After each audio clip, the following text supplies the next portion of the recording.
Howdy, folks. You like blood, violence, freaks of nature?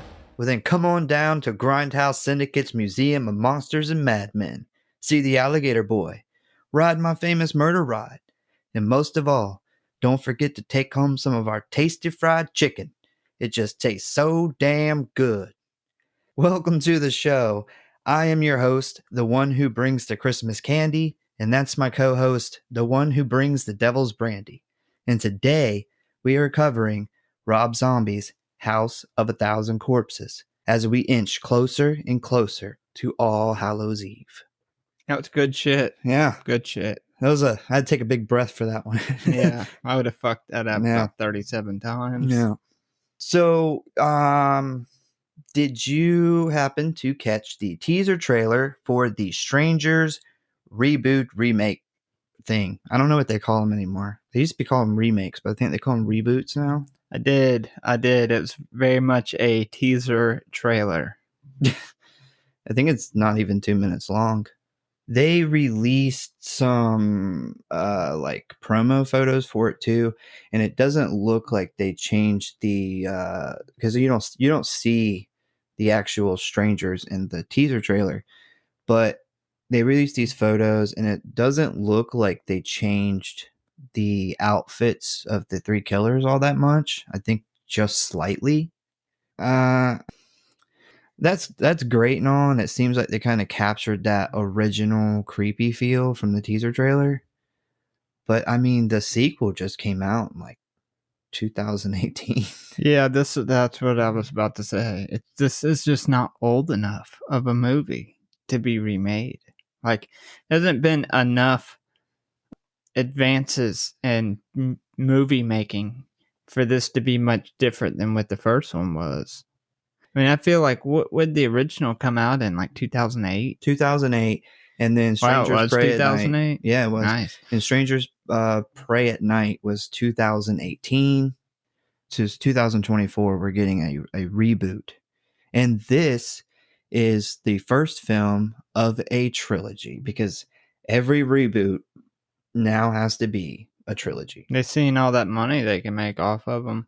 Yeah, I just, man, it's just not old enough.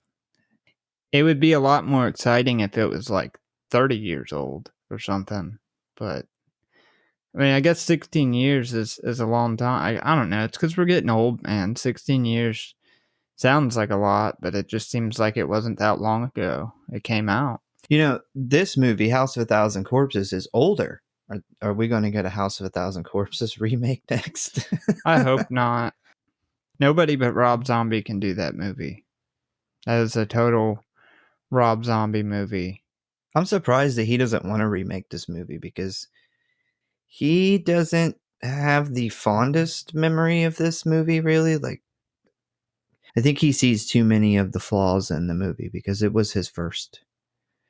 You know, it's like us going back like 20 years later and listening to our first episode of this show, and I would probably hate it too. Like, oh no, shut up, please, turn it off. Rob Zombie too has, and I like Rob Zombie a lot, but he has that very smug, artsy attitude. So I could see him totally looking back and trying to nitpick everything about the movie. But, you know, the movie is great for what it is. I'm sure there's some storyline shit that when The Devil's Rejects came up, he was like, oh, fuck. You know, I should have probably thought this through. But it's great for what it is. And I don't think he's made a movie like it since. This is a very psychedelic, just that psychedelic Grindhouse feel to it. That's why I like it so much, is it has that very Grindhouse feel. It's kind of like a love letter to those old Grindhouse horror movies, especially, and sometimes too much, Texas Chainsaw Massacre. But I like it. I like it. Some people shit on it for that, but I dig it. It's a fucking dirty, grimy, Grindhouse, gore, psychedelic awesomeness of a film. And I think it'd be really hard for them to remake. Well, let's hope it doesn't happen, but it very well could happen. In this day and time, it very well could happen. I'm surprised they didn't end up like trying to remake The Exorcist. At least they didn't make that mistake. They decided to make a sequel, but originally, I remember when it first came out, we heard it was like a reboot or remake. Yeah, I think that was the initial news that came out, was that they were remaking it, and I remember being like, "Oh no, please don't." I mean, even if they did a good job with it, it's still never going to touch the original. If you want to know what's going on with the show, you want to talk about or request movies for us to cover, you can always find out what's happening by checking out one or all of our social media accounts. You can find us on Facebook at the Grindhouse Syndicate Horror Podcast, the Instagram at grindhousesyndicate.horror.pod. And thanks to my man Chris Hansen, not From that Chris To Catch a Hansen, Predator? not that one, a different one. But we finally got the TikTok name thing worked out. He kind of baby walked me through how to change it. Now I feel like a dumbass because it was super simple. But now it is the Grindhouse Horror Podcast at grindhouse.horror.pod. And all that stuff is always in the show notes, as usual. So you can always find that stuff there. And thank you to Chris Hansen, not that Chris Hansen. That's how I'm just gonna always say him, like Chris Hansen, but not that Chris Hansen, for helping us out with that. He's gonna eventually make an appearance on the show. Yes. Thank you, Mr. Hansen. I knew that there was a way to change that. There had to be. So glad we got that sorted out. Yeah, he sent me like a screenshot type video or something of him changing his, and I watched that and I was like, well, I'm stupid because it was like 2 clicks done. You're just old. You're not stupid. It's old. It happens. Yeah. So before we kind of jump into this, you know how the DVD menu of this is kind of, I don't want to say interactive, but it has like where you can click ring the bell and Captain Spaulding comes out. Somehow I went to click play and it started playing previews. And I was like, whatever, I'll watch the previews. Like, you didn't experience the previews? I didn't. I'm sure there's an option where you can watch the previews. Okay, so the reason I figured that out is because I watched all these previews, like 3 different movies. And, 15 minutes later, I'm like, okay, the movie's going to start. And then it goes back to the main menu. And I'm like, what the fuck did I just do? Yeah. But there is a preview that I want to show you because I watched it and was like, what the fuck is this? Are they all Lionsgate films? Probably. The other 2 are just basic movies, but this is something different. You know how when you meet someone and you think you like them, but then the more you talk to them, you see parts you don't like? Everyone always thought May was different. Jesus, what are you doing? Relaxing. Doesn't it hurt? Ow! You crazy bitch! But really, she was just misunderstood. I need a What's up real with the friend. dolls? Someone I can hold. Don't be mad. Then, one day, I was like, May what is going met on? Adam. Hello? The boy I saw today is different. So what do you do, May? I work at the animal hospital. When I left for vacation, my dog had 4 legs. Sew it back on, can you? I could. Some people think it's kind of gross. I love gross. Really? And she thought he liked her just the way she was. Oh, bleeding. Uh-oh. Hey, this is weird. You like weird. Not that weird. But She's like, May's get new the fuck friend out of here. turned out to be just like everyone else. I'm sorry if it didn't work out. It just didn't feel right. So many pretty parts. Pretty holes. So May decided to make a What? friend of her own. I need more parts. You have a beautiful neck. I love your tattoo. Can I see my measurement? I love your hands. You have really beautiful legs. You're gonna look perfect.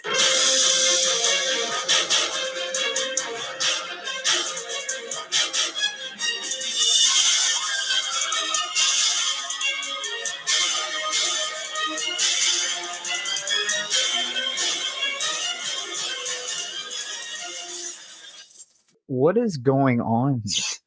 Like, is she Oh, good? is that a real? That's a real movie. That's a I thought real maybe they were that's a real fucking with movie. us there. So I'm watching this and I'm like, is she gonna build a Frankenstein boyfriend That's what I was. Yeah, that's what I was getting at. out of like live human beings? Like, like what the fuck is this?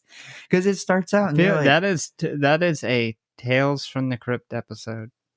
yeah, that No, I think totally. that's an actual Tales from the Crypt episode. So you think they just ripped off of it like a Tales from the Crypt episode? I don't remember if it's a female doing it or if it's a male that's putting the people together. I think it might be a male, but yeah, I'm about 95% sure that was the premise of a Tales from the Crypt episode, which makes a lot of sense for Tales from the Crypt. Yeah, For a whole movie? I was watching it and I was just like, is this a romantic comedy? Like a romantic movie that's on House of a Thousand Corpses? And then, she bites like the fuck out of his lip and he's like bleeding. And it just completely changes. Like it's a complete different preview after that. And then I'm just sitting there trying to figure out because she's like measuring her friends, like wanting to steal their body parts. Yeah, it clearly looks like she's planning on taking the parts she likes from people and making her a new boyfriend. I'm all for a little bit of roughhousing in the bed, but if I'm bleeding that bad from a bite on the lip, like she about bit his fucking lip off. So I was like seeing that and I said, I've never heard of this movie. I've never heard of anybody ever talk about this movie. And that's like, I feel like I watched that for a reason. Like that was a lucky accident. I Are you saying we're gonna cover May? I was like, I've got to spread the word about this insane, ridiculous thing I just watched. Rob Zombie said himself, Lionsgate will fucking release anything. Yeah. That's how we got House of a Thousand Corpses.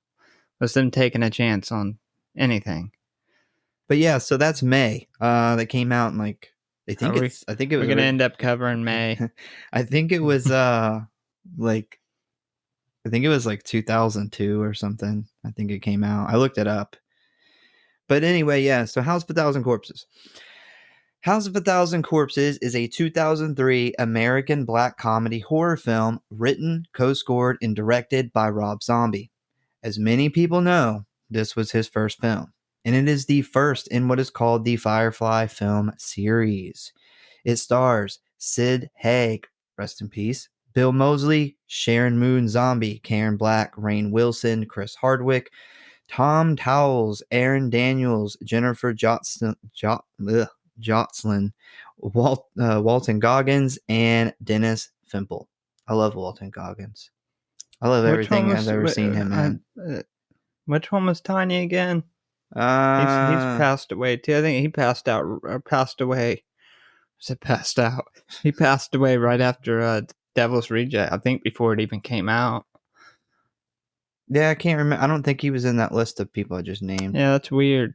He's a big character, literally. Well, yeah, he's literally a big character, but not a huge character in this movie. Walter Goggins, Officer Nash. Every time I love that him. I see him in anything, all I can think about is Sons of Anarchy. Him playing the transvestite prostitute. I love him in everything I've ever seen him in. And the amazing rack that they gave him in that show. He was great in was it The Principals we watched last year? Yeah, I forgot about that show. Yeah, it was filmed here. Yeah, that show was hilarious. They filmed some of it in like your old high school. Yeah. So in that show, it's like the rival school was shot in my old high school. Yeah, so the plot centers on a group of teenagers who are kidnapped and tortured by a psychotic family during Halloween after traveling across the country to write a book. It was eventually distributed by Lionsgate Films and released on April 11th of 2003. It is 89 minutes long with a budget of $7 million and a box office of $6.8 million.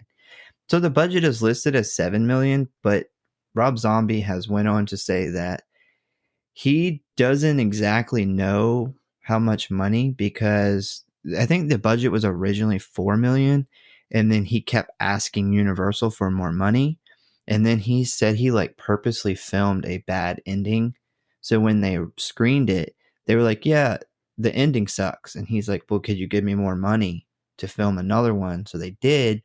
So he said that it's anywhere between $7 million to possibly $14 million.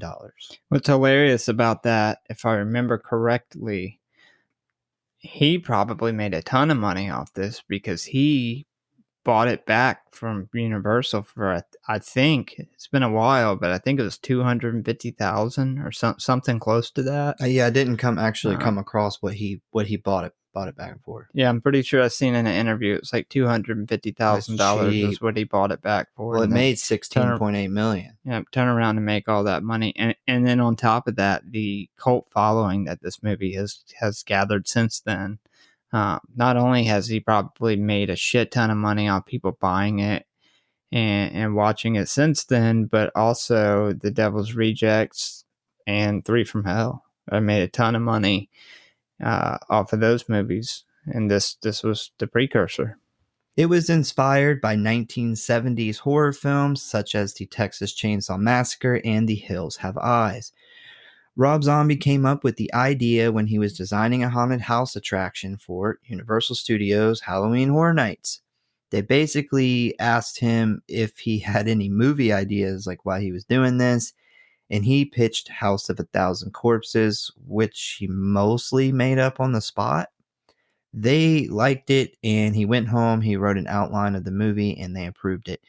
If you're interested on this kind of chunk of how this movie came to be, there is a very easy to find interview with him on the Joe Rogan show, I believe, and he kind of explains in detail a little bit about that, if you want to check that out. Yeah, didn't he say like the pitch that he gave them on the spot ended up being completely different from the movie after he wrote it? It was pretty different, yeah. Filming took place in 2000 on the Universal Studios backlot, with some of the shorter scenes being filmed on location in Valencia, California. The house used in the film is called the Chicken Ranch, aka Building 14. I kind of gathered some information what I could about the house, because I think the house is cool. I think it's a great part of the story. Yeah, I've got a little bit in my notes about that.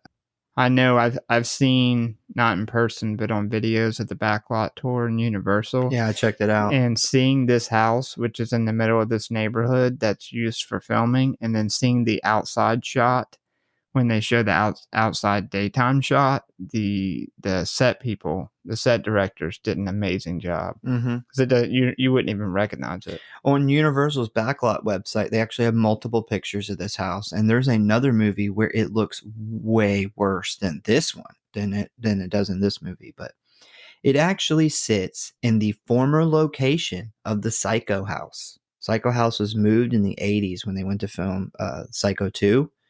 And this house was built in that very location, which is really cool. That I did not know. Yeah. So it actually got its name after its role in the movie The Best Little Whorehouse in Texas from 1982. It's been in many other TV and movies such as CSI, Ghost Whisperer, Providence, and Father's Day. Unlike many buildings on the lot, this is a fully practical set, which can be fully used as a location both inside and out. It is based on a real house in Austin, Texas, where establishing shots for Best Little Whorehouse were filmed. Once the movie was done with filming and editing, heads of Universal screened it and definitely did not like it. So the story goes, kind of by Zombie, he says that after they watched it, like the heads of Universal watched it, they essentially fired him, kicked him off the lot, and shelved the film. They said, fuck no. And the little bit I did look into it is Universal claims that they were pretty positive that the film was going to get the NC-17 instead of the rated R rating. They said they just weren't interested in releasing that. Rob Zombie claims that Universal Studios was trying to kind of get into the family movies and the comedies, and they thought this would kind of ruin their chances to kind of get in on that. I don't know, almost call it like Adam Sandler money, because that's the kind of movie. Yeah, this isn't a family comedy. That's for sure. Yeah, to make a movie and get fired on the spot, though, your first movie, it's got to be kind of discouraging. He eventually reacquired the rights from Universal and attempted to shop the movie around, where he pretty much had every major studio slam the door in his face. Years later, Lionsgate agreed to release the film, and it was shown in theaters in April of 2003. So it was filmed in 2000. He even claims that he thinks that they started filming at the end of 1999, and this movie didn't come out till 2003. Yeah, I'm pretty sure it was the Halloween Horror Nights 1999. That's when he did the house. And from what I remember, I'm pretty sure by the same time in 2000, the movie was either already made or almost finished. So they he got to work really quick. Yeah, so it was shot actually on a 25-day shooting schedule. So not even a month to film the whole movie. Zombie has said that shooting was sometimes difficult because the amusement park was often open and would ruin takes. So a little bit about that was apparently the Jaws ride is right there, and the Jaws ride would constantly screw up the sound for the scenes. And then another thing was this house, the shooting location, is part of the Universal Studios backlot tour. And Universal Studios actually refused to cut that out of the tour while they were filming. So as they would be filming scenes, this like tram of people would show up and park right in front of where they were filming.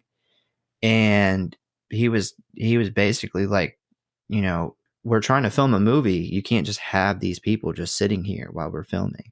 So it would ruin shots, or eventually he just stopped filming when they would pull up, and it would cause this. They would have been able to film it probably shorter than 25 days.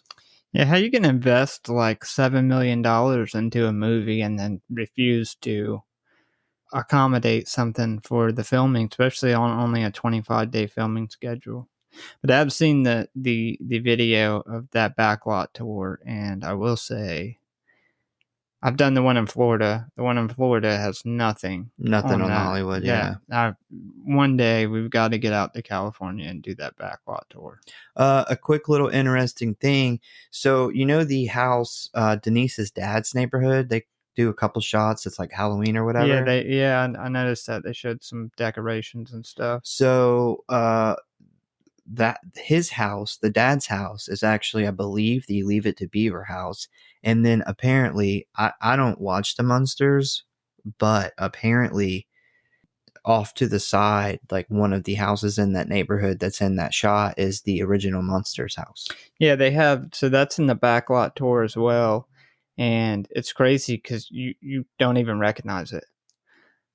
Like, yeah, that's unless you go into that tour looking for the Munsters house, you would have no idea that it was ever the Munsters house.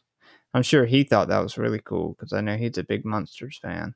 Yeah, so scenes featuring baby masturbating with a skeleton, along with other cutaway scenes, were actually filmed in Zombie's basement, long after they had finished up at the Universal lot. And all those scenes are shot on a 16 millimeter camera. So ratings. Oh, this is rough. Rotten Tomatoes gave this movie a 21%. Yeah, I think that's the lowest of all the movies we've done so far. That doesn't surprise me. They're tough. 21%. IMDb gave it a 6 out of 10, and Letterboxd gave it a 3.2. The average audience score is a 3.9 on the Goog.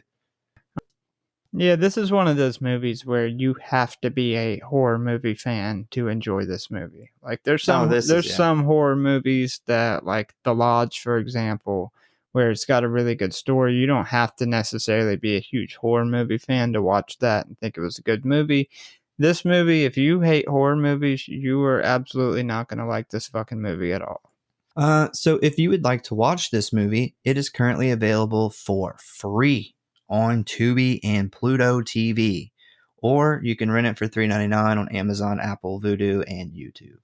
Yeah, if you want to pay money for it, you can go You rent it. can. If you're not cool with that free 99. I mean, Tubi is the best by far for horror movies. If you're a horror fan and you don't know about Tubi, go sign up for Tubi. It's totally free. Yeah, you have a couple commercials in the movie, but their horror movie library is amazing. So plot. You want to jump into the plot? Yep, let's do it. So this kicks off with a Dr. Wolfenstein's Halloween Eve movie special. Interesting fact about that. Rob Zombie was originally going to play this character, but backed out at the last minute. He actually does play Dr. Wolfenstein's assistant, though. Oh, wow. I didn't notice that. Yeah, there's a 2-second scene in one of the Wolfenstein scenes, because a couple of them throughout the movie, and he's actually in the background. I believe he's smashing a pumpkin. Is it obvious? It can't be that obvious, because I've seen this movie. No. It's not, he's like I said, he's in the background. Like Dr. Wolfenstein is talking, and then he's like back there smashing a pumpkin for some reason. Sherry Moon Zombie wasn't back there playing a character too? No, but she actually movie within the movie. She actually does play another character in this movie that most people do not know. In the Denise's dad's neighborhood Halloween scene, when it's like everybody out there trick or treating, she is the lady pushing the stroller with the baby in it.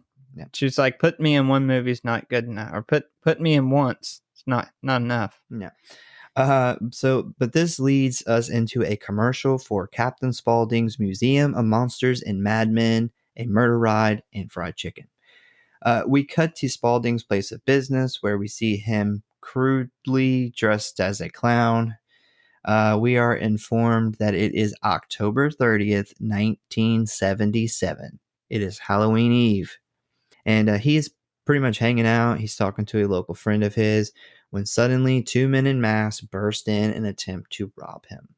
One man wearing a child's monkey mask. Yeah, that is definitely a kid-sized monkey mask. Like it's covering like 40% of his face. What's his name? Little Dick Wick? I thought it was Little Dick Twick.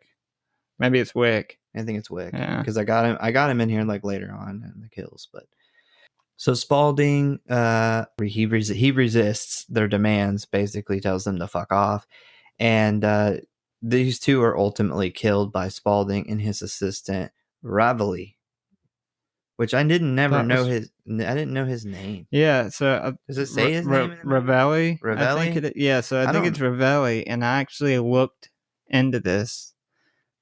I thought maybe that there was something with him that that they talk about him or mention him somewhere else in the movie. I don't think he's mentioned a single time in the entire movie. No. Like I thought maybe he was like another member of the family or like a friend of the family. Like they never give any insight on if he's in on like he knows what goes on or anything like that. 'Cause I mean he does like axe somebody down in the head. So there was a lot of chopped out scenes for this movie. One of the chopped out scenes involving him is when they burst in with the guns. Captain Spaulding actually hits like a button under the counter, and it alerts his assistant that somebody's trying to rob him. This is why he immediately busts in with an axe and chops him in the head. But they ended up cutting that for some reason. So yeah, I thought it was weird. I'd never thought about it as many times as I've watched this movie. I was looking for maybe something that I'd never noticed before, but no, I don't think he's ever mentioned a single time in this movie. We see that these two are definitely not strangers to killing people. And next we jump to 4 young adults on a road trip who are writing a book on roadside attractions. We have Bill and his girlfriend Mary, and Jerry and his girlfriend Denise. Bill notices that they are running low on gas and they need to stop at the next gas station. Jerry says he put $2 or $3 in the gas tank, and I meant to, and I totally forgot to look up how much gas that would be in 1977. That was a failure on my part, because I thought, man, $2 or $3 now ain't shit, but I guess $2 or $3 in the 70s was, I don't know. I would imagine it was probably like putting $10 in your tank. Yeah, not much. Which, I mean, if you're on a road trip, you would think you'd put more than $10 in your gas tank. Well, Jerry's a fuck up. Yeah. Jerry gets him into this whole mess. I mean, I will say if I seen a place like this on a road trip, I would 100% stop, even if we didn't need gas. Like, this is a really cool place.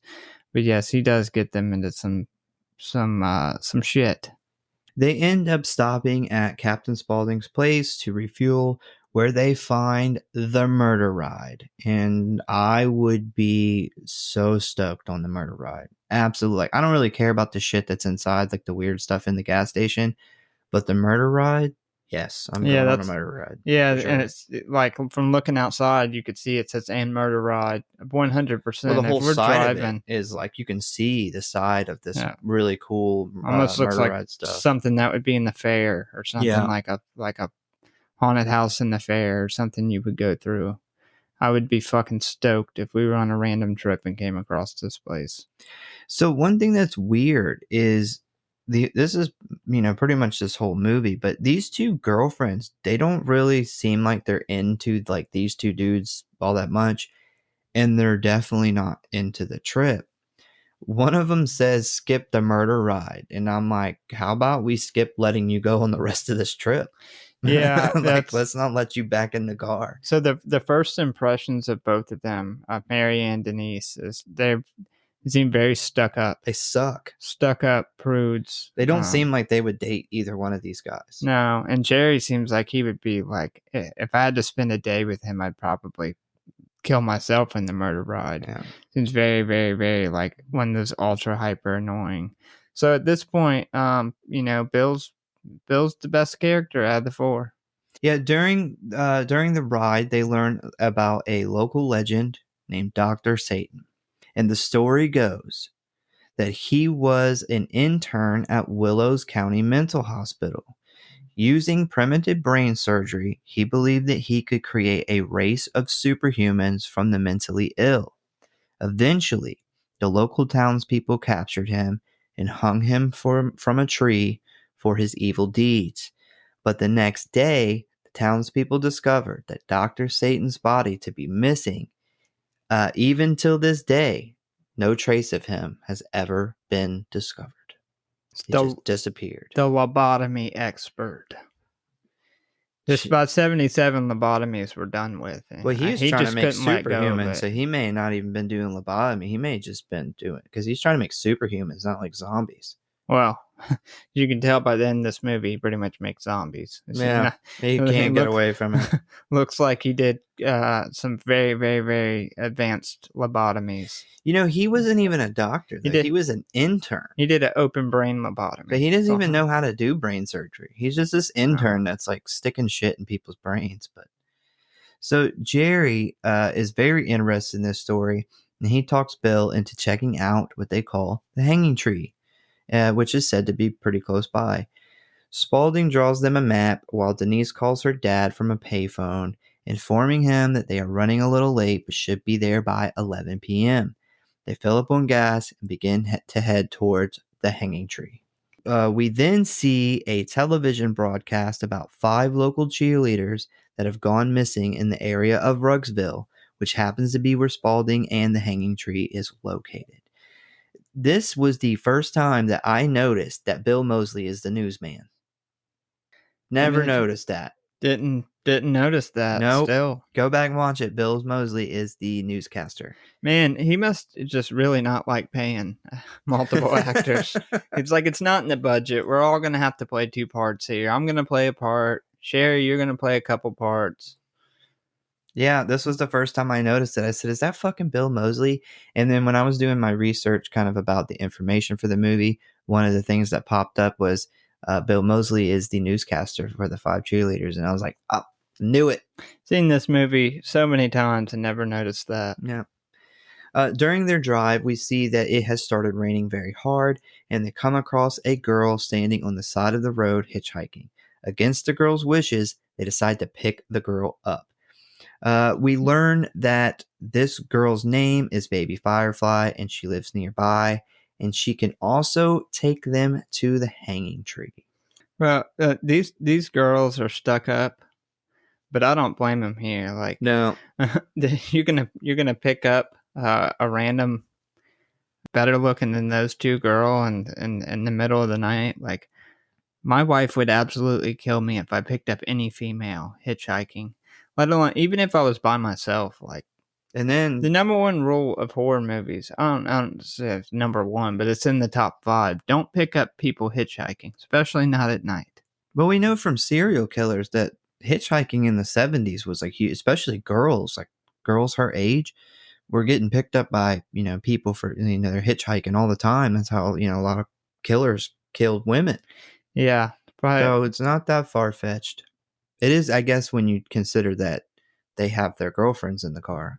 Kind of far-fetched then. yeah, I don't blame them for being like, what the fuck at this point. Yeah, that's just a bad idea. Yeah. We then see a man hidden on the side of the road shoot out the car's front tire. And they think that they just got a flat. I guess they don't realize that their car had just been shot at. But yeah, they pretty much got a flat. Jerry's dumbass did not put the spare tire in the trunk. Jerry has screwed up twice now. This guy's an idiot. Yeah, he's like, Yeah. I filled it up with air, but I didn't put it in the trunk. He Okay, well, what's the point of that then? Stick to his day job, doing the Talking Dead. Yeah.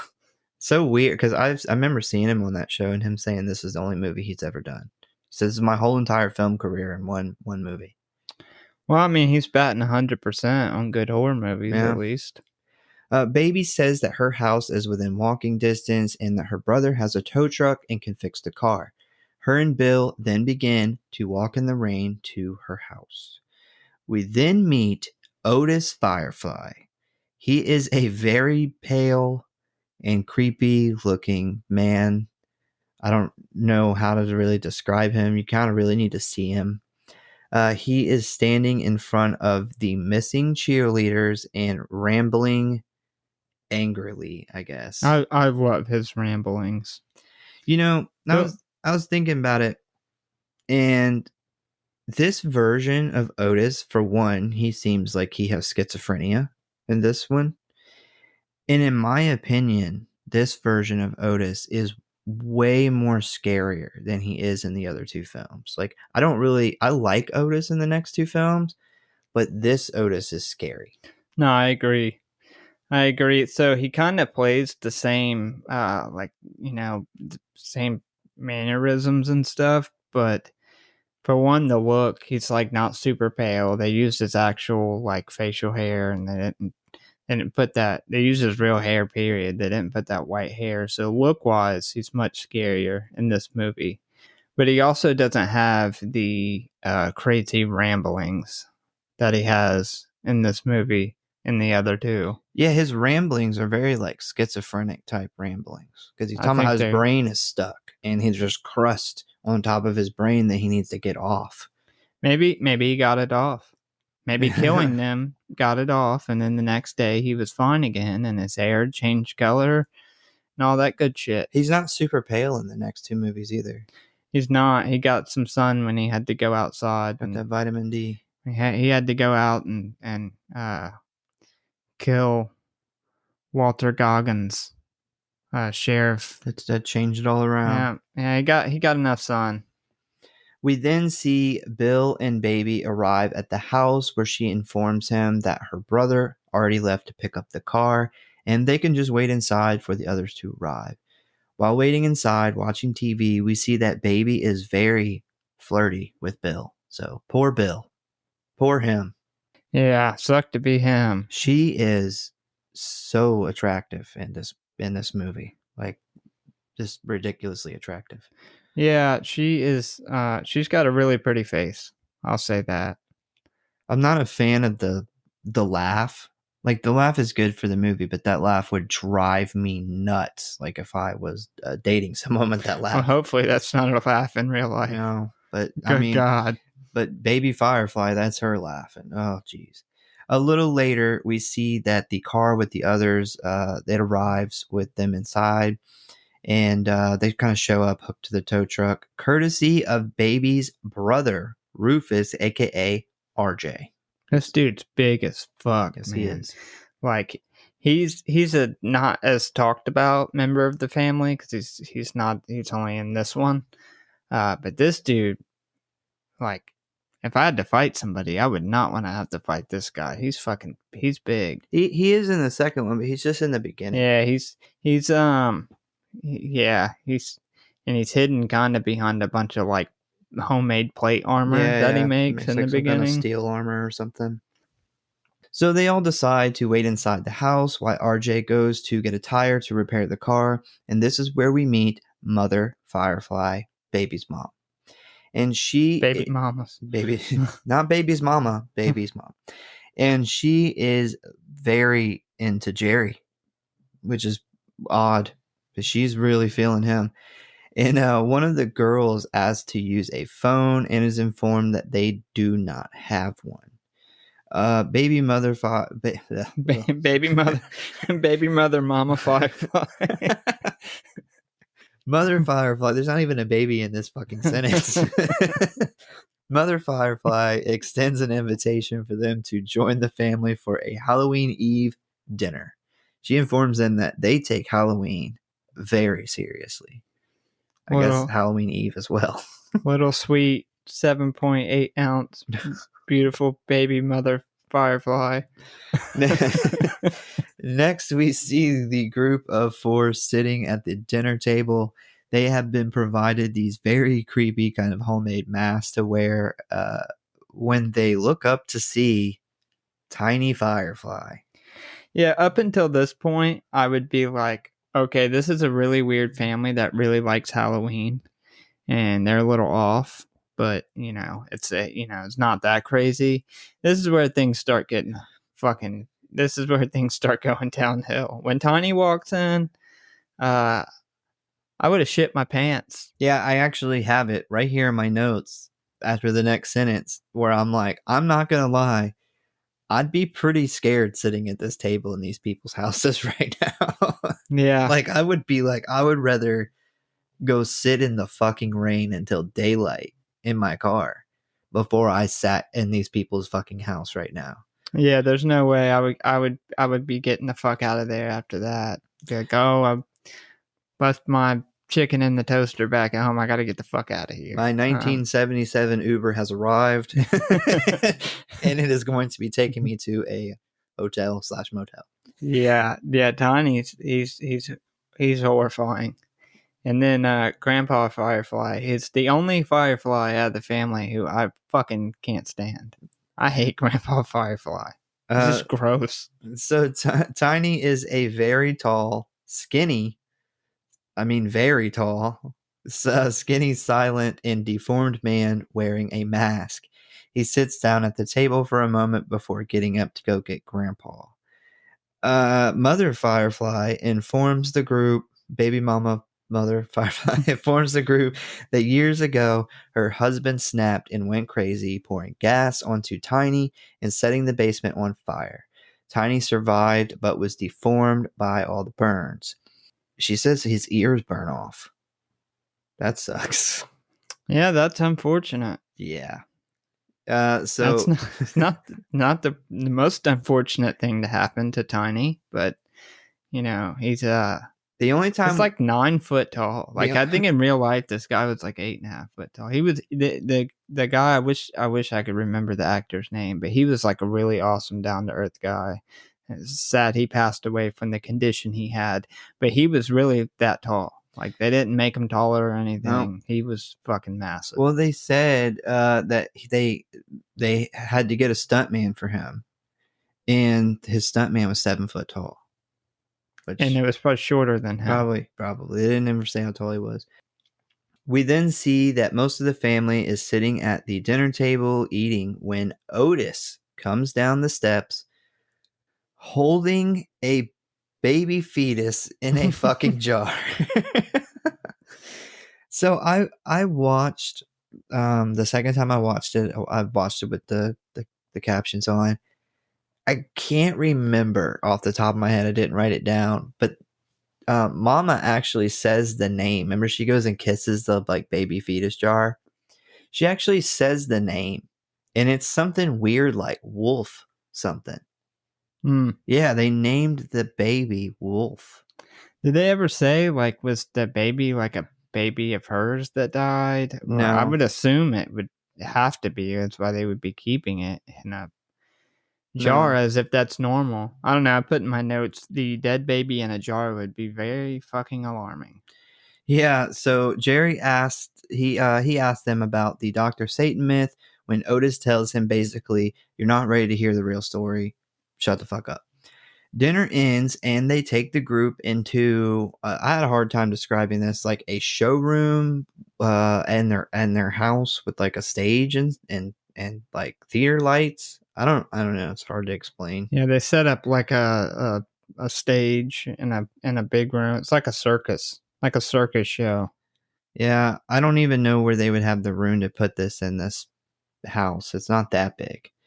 Grandpa opens the show with some very vulgar stand-up comedy about fucking prostitutes and Eat, vaginal eat, oral it's sex. like eat your mama's pussy. Says the and word it's pussy a lot. Very yeah. He's gross. This whole thing is Don't wake very your grandma vulgar. up. Yeah. Then we see Baby come out dressed as like an old 1940s like dancer, like stage performer. I know there's a word for what she is, but I don't know it. She starts singing I Want to Be Loved by You while dancing. God, is Baby terrible at lip singing? Yeah, it's This is not really on point. I don't understand what Jerry and Bill are getting out of this. Like they're They are clearly like mesmerized. when she walks in, they're both like clearly mesmerized. That's probably the best word to use. And I don't get it.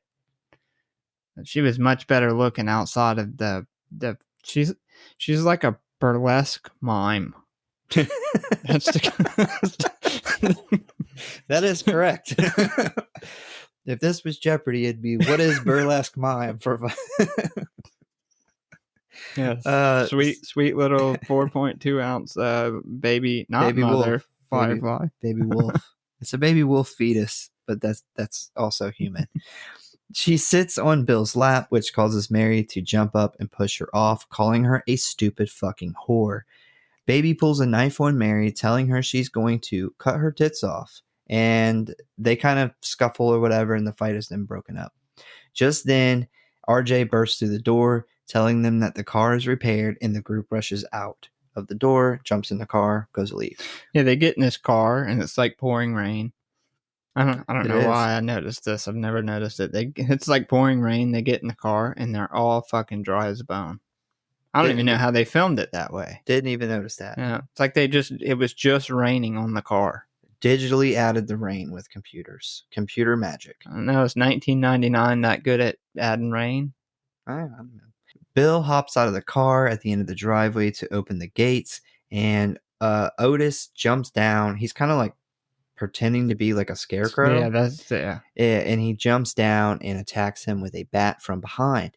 Jerry runs up to help Bill, but is then attacked by Tiny, who was also pretending to be a giant scarecrow, and the two men are beaten badly and the girls are captured. How fucking horrifying would that be? It like when Otis jumps down, it's like, yeah, that's creepy. But then they kind of wait, and it makes it look like there's this giant scarecrow right next to him. That's an actual scarecrow, and then a couple minutes later, or I'd say a minute later, he jumps down, and it's like this 7-8 foot tall scarecrow with the pumpkin on its head. He takes the pumpkin off, and he like looks into the car, and this is, I think, it's like the only time we see his actual face without that like mankind looking mask on. Yeah, he takes the pumpkin mask off, and it's like, oh my god, put the fucking mask back on.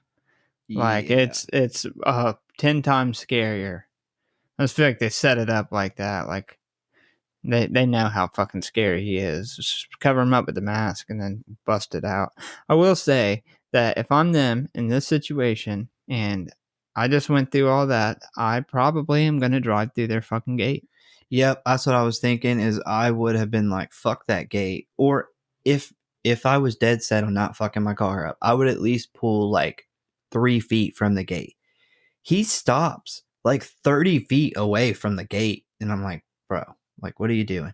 If he would have pulled up, he would have maybe seen, or the people in the car could have alerted him when they jumped down. Like, they just parked perfectly right in front of these scarecrows.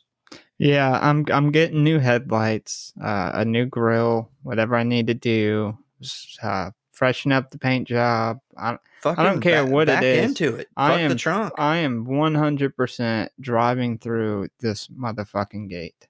So we jump to the next day. It is October 31st, Halloween. We see Denise's dad call the local sheriff in Rugsville and asks him to look into his daughter's whereabouts. She was last heard from at Spalding's, and the sheriff agrees to look into it. We then see that Mary is tied up in Otis's room. He is kind of ranting about stuff. She is begging to see Bill. Otis agrees, and he pulls the sheet off his newest creation. I'm going to describe this the best way that I could. So, Bill has been taxidermied / preserved. In the lower half of his body has been combined with the lower half of a large fish's skeleton. That's pretty accurate. Yeah, that's about as accurate as you can get with this. The first time I seen this, I was like, "What the fuck is that?" They turned him into like a merman. Yes. Yeah, he is kind of like a merman. They obviously have like some like a whole art set. They got to have some let's see, latex, maybe acrylic sitting around. Like the body to the fish was seamless. I'll They're give him very, that. very well combined. Otis is very artistic. I give him props for that. Otis has named him Fish Boy. Not Fish Man, Fish Boy for some reason. Yeah, they skipped out on the merman. I think that was a good opportunity for merman, but fish boy, yeah, we'll take it. Well, this causes Mary to freak out, and she calls Otis a fucking freak, which she ain't wrong. We next see two cops questioning Spalding about Denise and her friends. He tells them that he drew them a map to the hanging tree, and that's the last time he's seen them. They decide to drive out to the area and see if they maybe just got lost or they got broke down or something.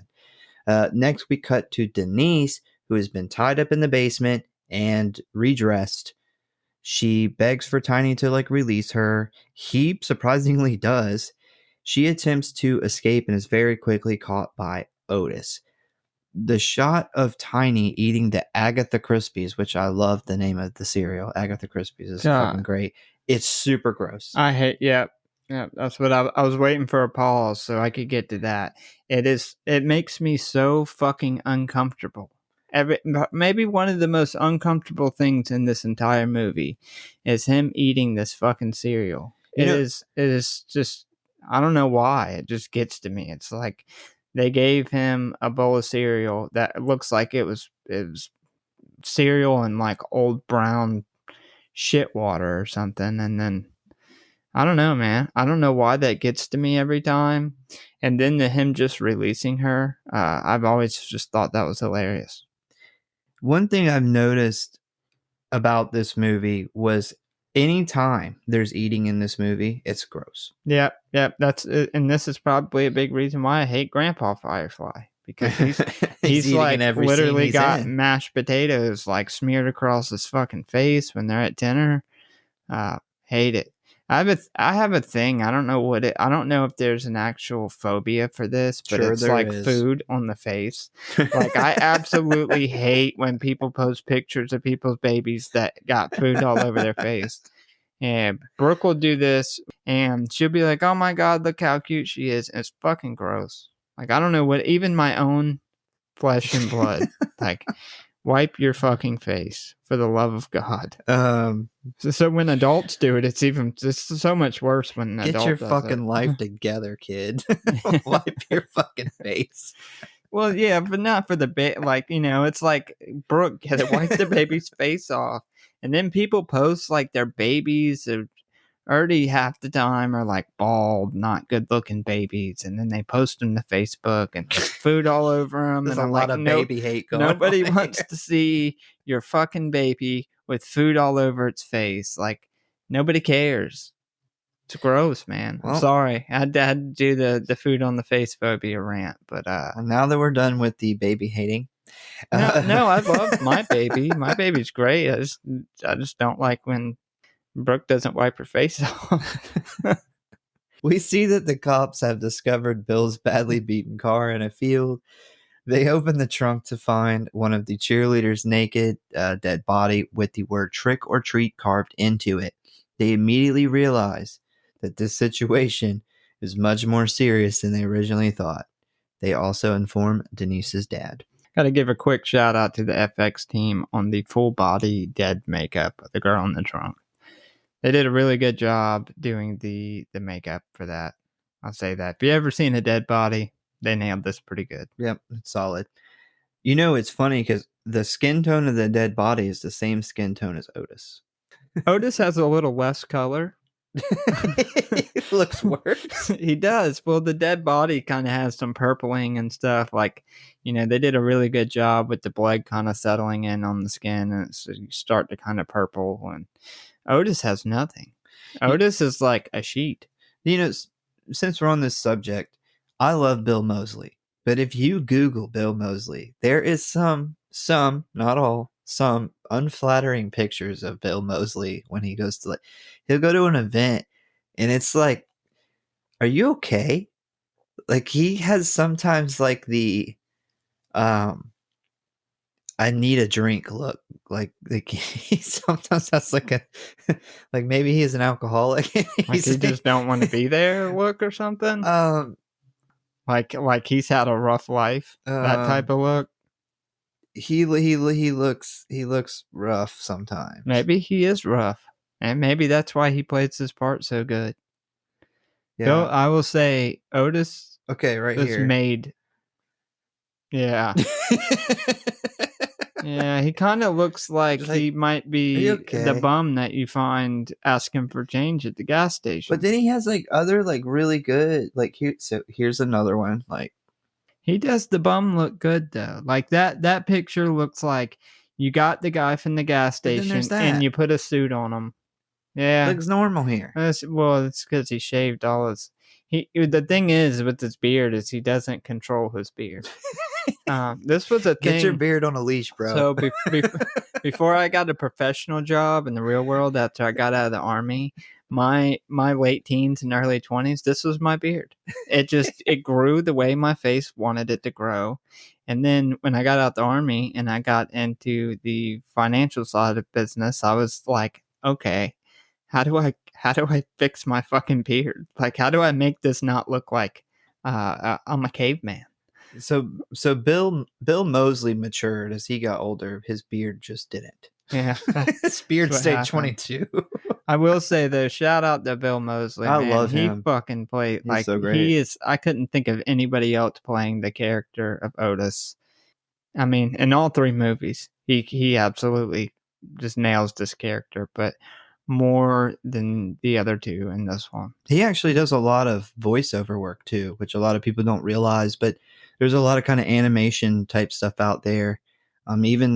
Even some kind of kids animation that he has done. So he does a lot of voice work too. Yeah, so Otis may be talking to your kids and you might not even know it. I've totally fucking lost where I am. Okay. So they tell Denise's dad and they agree to allow him to accompany the two officers in the search for his daughter because we learn that he is a retired cop himself. They plan to go to all these like local farms in the area and question everyone on the whereabouts of Denise. Take out some pictures that show people, do that shit that cops do. Next, on the chopping block, we see Jerry. It's Jerry's turn. Get to see where Jerry is now. And he is duct taped to a chair. Baby walks in the room wearing one of the dead cheerleaders' outfits. And she kind of fucks with him for a little bit, but then she eventually begins to cut his fucking scalp off with a razor blade.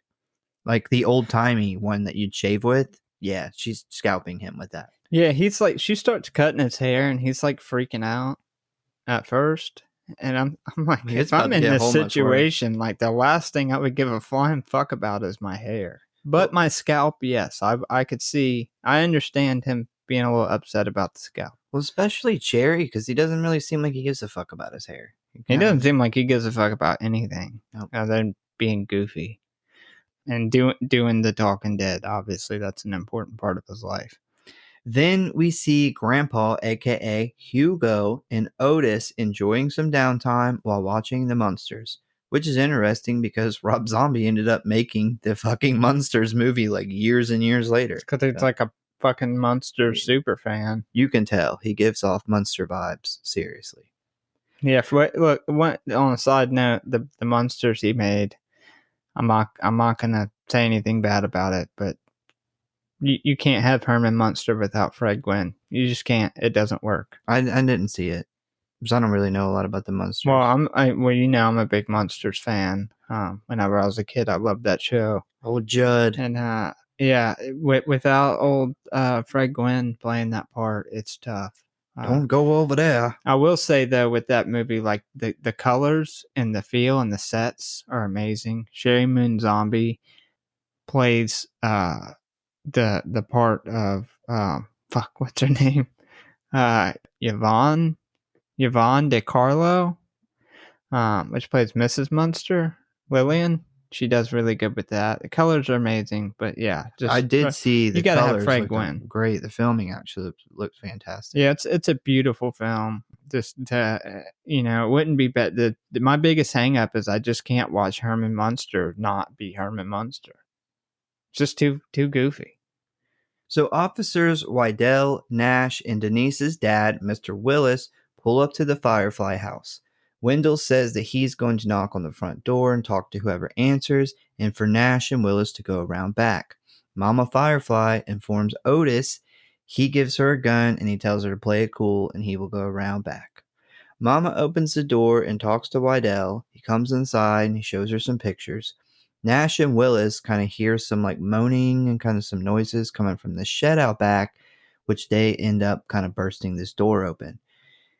And they find a truly horrific scene. The face that like Willis is making, like his eyes are like huge and his mouth's wide open, that would be the face I would be making. I totally am with his vibes on what's going on with him when this fucking door opens. I feel you, Willis. I feel you. I'd be fucking scared.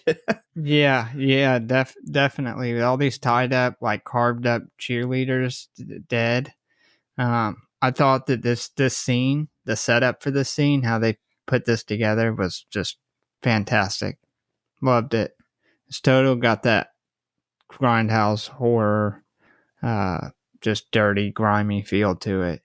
And yes, I would have shit my pants. You got to think for Mary, she probably sees this and thinks she's saved. Like, because she's because they even announces the sheriff's department. Yeah, so she's like, "Oh my God, thank God, I'm saved." And we don't get to see this in the movie, but you got to think like how much of a fucking letdown it was when they get killed. Yeah, they see Mary pretty much in her underwear, chained up in like a crucifix position. Words have been like carved into her. She's alive, but she's like kind of struggling to get free.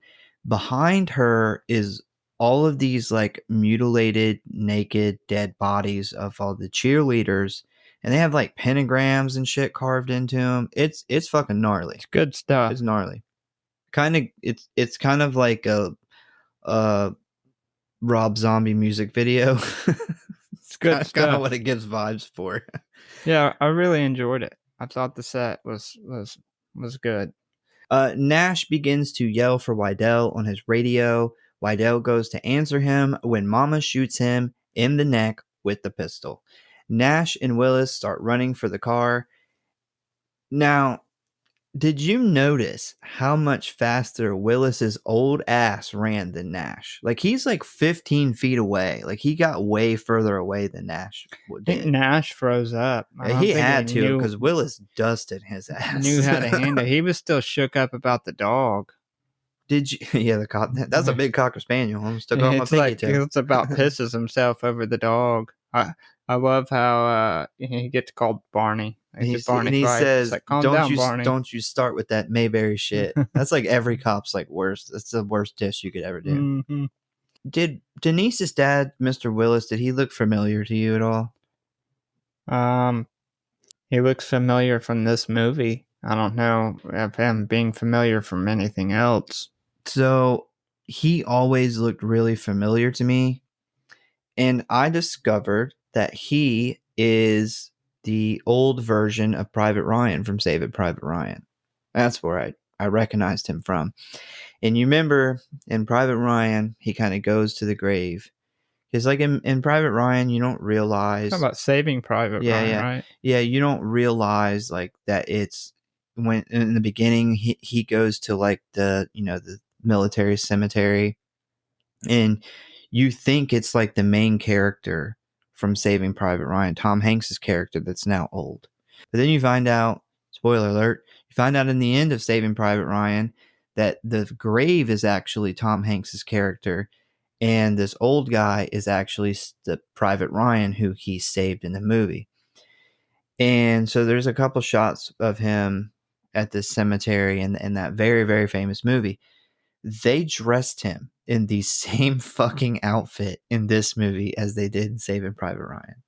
And they had a joke on set that said, Private Ryan survived like World War II, but he ain't going to survive this.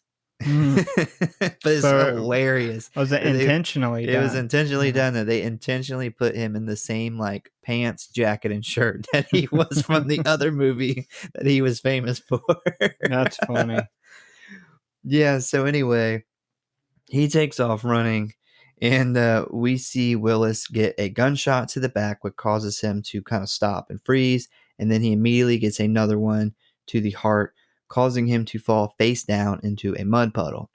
Otis steps out from behind the shed holding a .45 pistol, pointing it right at Nash. He demands Nash to drop his gun and radio and get on his knees.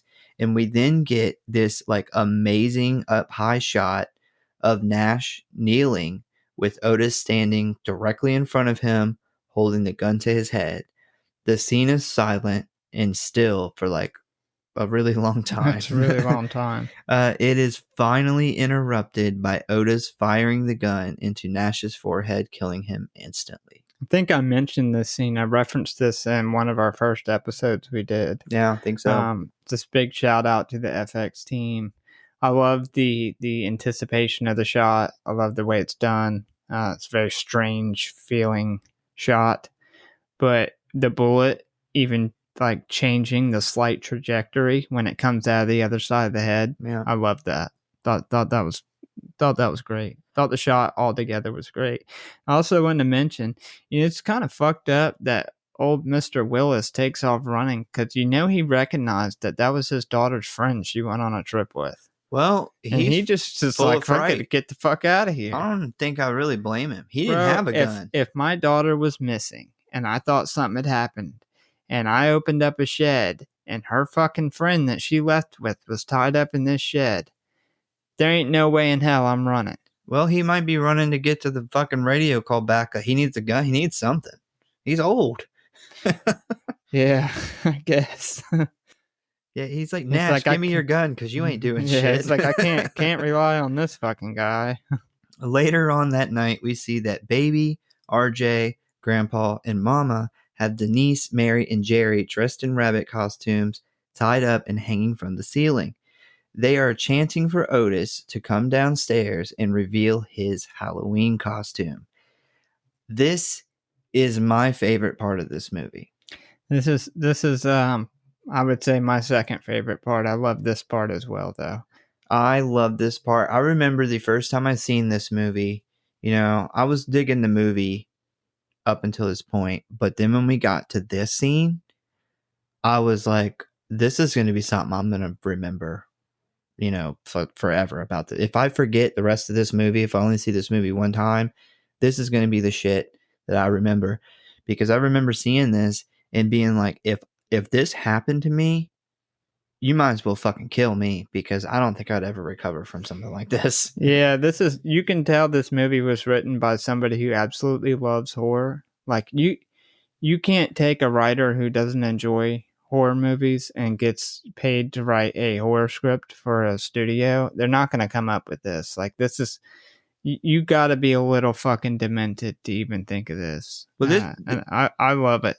This is That's kind of like great. what we were talking about with Trick or Treat, where you can tell that movie was written and directed by somebody who loves Halloween. This movie was written and directed by somebody who loved horror. Grindhouse horror, yeah. It's I don't know, man. It's just like I said, you gotta have that right frame of mind to even think to write something like this in it. And then the execution is fantastic.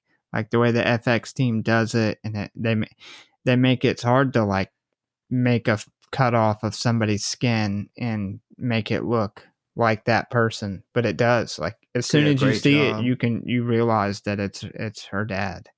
So Otis appears at the top of the steps, unrecognizable. He is wearing a Christmas, like Santa type cloak, and this is where we get the I am the one who brings the Christmas candy. Who's your daddy? Who's your daddy? I am the one who brings the devil's brandy. There's like a whole little kind of thing as he's walking down the steps, and he slowly walks down the stairs towards Denise, finally pulling the hood of the cloak back to reveal that he is wearing her father's face, chest, and forearms as a fucking costume. Yeah, he didn't stop with the face, man. He went full on like Ed Gein. I'm cutting the whole. I'm doing the whole body. He is wearing Willis currently. He is. He is Willis for Halloween, and it came out as a really good costume. I will say 10 out of 10 if you can get it somewhere. It's a really good thing to be for Halloween. Just scare the fuck out of this guy's daughter. He then says, "Give daddy some sugar." Oh, God. And kisses her on the cheek. Bro, when he's tonguing her through her dad's fucking cut off face, like, it is so uncomfortable. That's what I'm saying. You got to have like that right demented level of thinking to even think of coming up with this. But when he's tonguing her through his dead cut off face, it's like skin crawling uncomfortable. I absolutely believe that this scene is like so loved in this movie that they kind of in The Devil's Rejects do something similar where he kills that girl's husband and peels his face off and then puts it on her. So she's wearing like her husband's face. Like how do you take a step up from this? You do that. You make the person wear their like loved one's skin. That's even worse. When he like leaves her alive and hangs her up in the hotel. Yeah, she takes off running and she gets hit by that fucking truck. Which thank God for her because I don't think she'd ever recovered from that. No, that was probably a blessing in disguise as a semi. So Otis then spins him around till he gets to Jerry and he tells him that he is going to let him meet the real Dr. Satan and that the whole story is true. The boogeyman is real and you found him. They then march the three of them out into a field where there's this like hole in the ground with a big winch above it. They reveal this big coffin, and Mary breaks free and attempts to escape with Baby chasing after her. They place Denise and Jerry into this coffin and proceed to lower them down. There's this right before they put him in the coffin, Mama does like this really long like make out session with Jerry, and all I could think about was her gross ass teeth. Like she looks like she just took a handful of like the black licorice and ate it, and it's like in her teeth.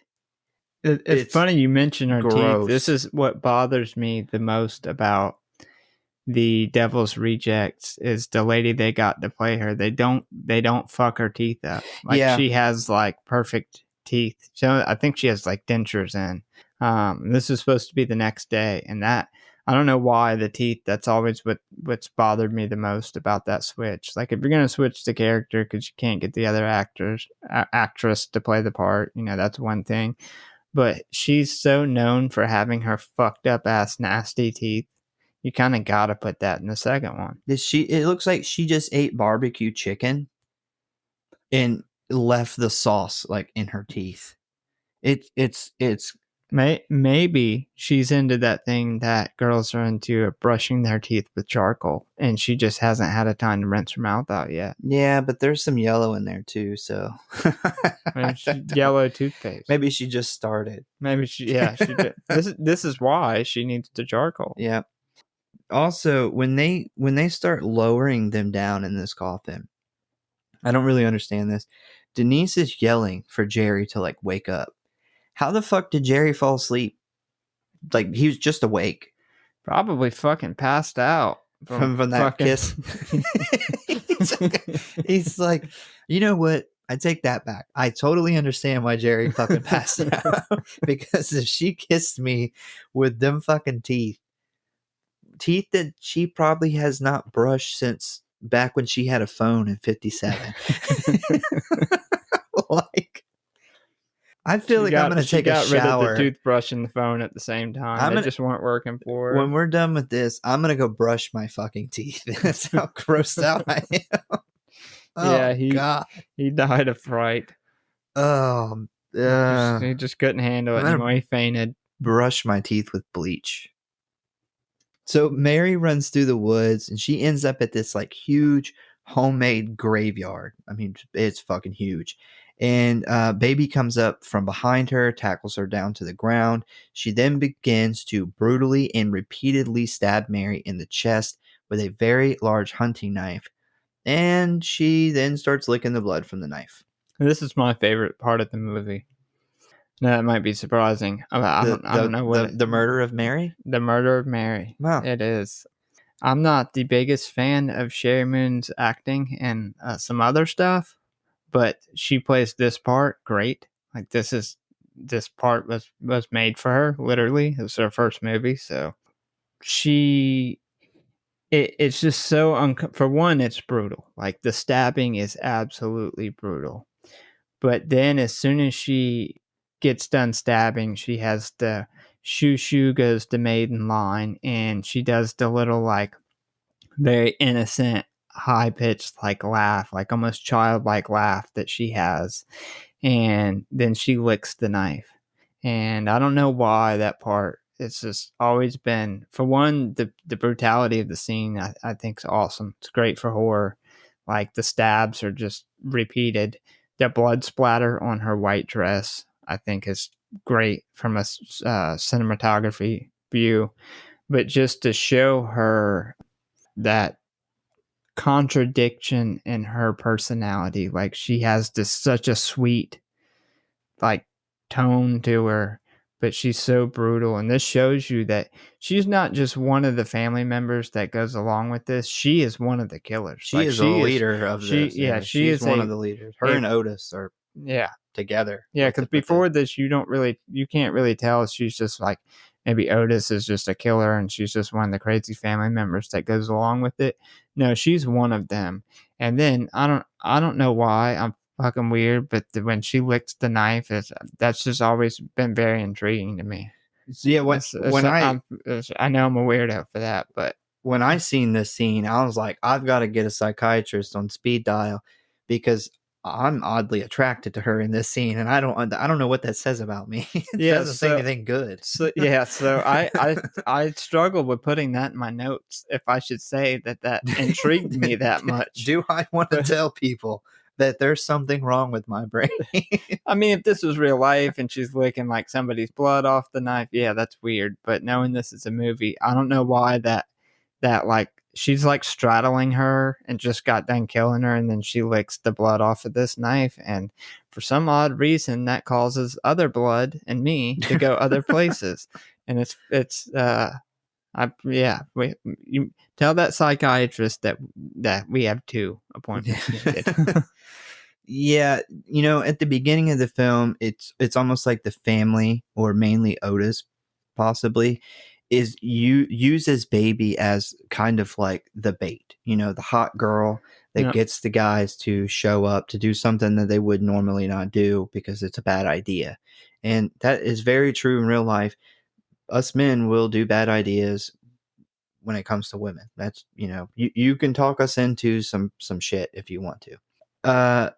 But this point you realize that she's not just the bait. Like she is the bait, but she is, she is being the bait for her own advantage because she enjoys doing this shit too. Yeah, she's a fucking It's killer. not just for the Otis or anybody else. Like if she was by herself, she'd still do all of this. Yeah, she's a killer, and not just any killer. She's a fucking savage killer. Like, as excited as she gets to chase Mary down and then straddle her and brutally murder her, and then like it's just something about the little innocent laugh afterwards, and the weird shoo shoo goes to maiden line that she has. It's, I don't know, everything about this scene though is I love it.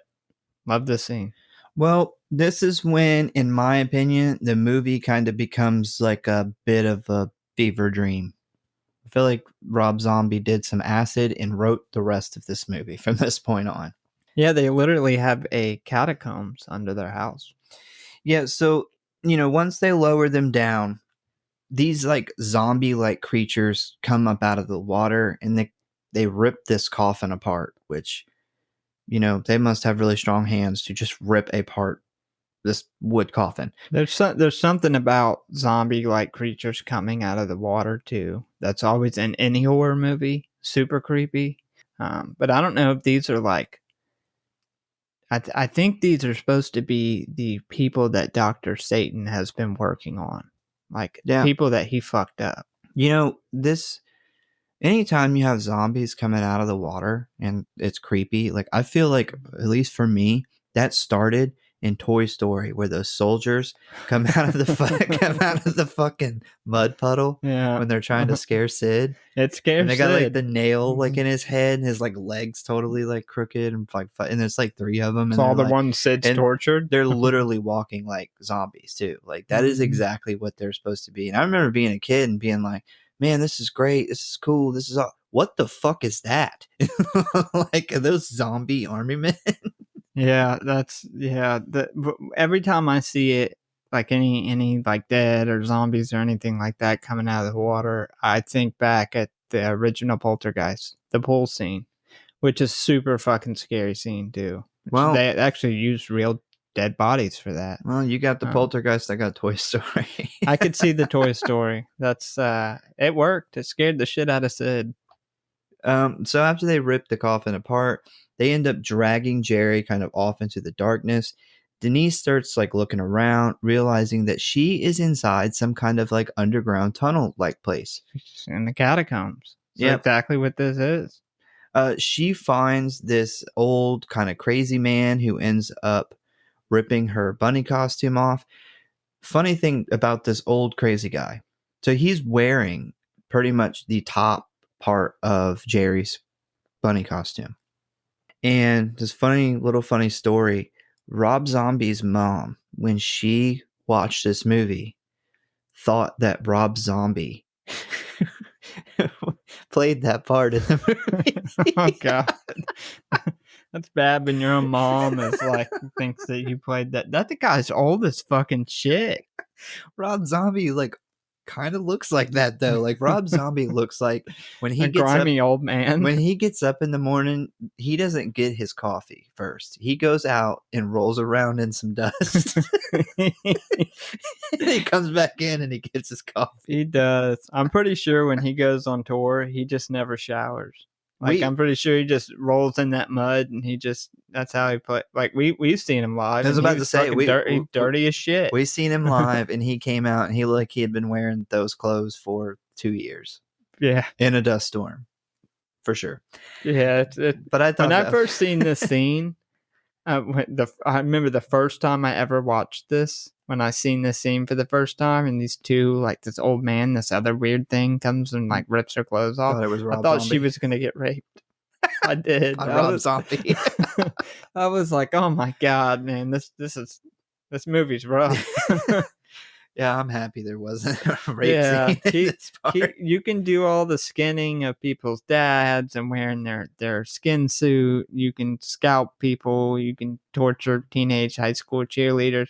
Don't rape. We don't need the rape. Yeah. The rape is when it gets real. Yeah, I mean, this is the very reason why I have only seen Last House on the Left twice. Yeah, I love that movie. That is a tough scene to watch, but it's one of those scenes where I've said this before. When a horror movie can make you truly feel something, like no matter what that is, whether it's dread or disgust or fear, that is when a movie does its job really well. And specifically, that house on the left, the last house on the left, is that watching that scene is tough. Yeah. We cut to the Firefly family. They're like gathered at this homemade graveyard for some kind of ritual involving Mary's dead body. And Otis looks like the lead singer of Ghost here. This is the lead singer of Ghost, actually, probably. He probably, yeah, well, I'm sure he ripped off because Ghost didn't. I'm pretty sure they didn't exist in 2000. Bro, Otis is so much cooler than the lead singer of Ghost. I mean, he totally stole this look. And I did notice in this watch that even though he now has his face painted and stuff, he has removed his Willis costume all but the chest. He's still wearing the chest. I don't know why. The chest turned out really good. He's got that big tattoo on there. It's like, I've never had the chest come out this good. Chests are hard to skin. Yeah, I would imagine. You got nipples to deal with. You got to think that's right tough. What if you peeled the chest skin off and the nipple stayed?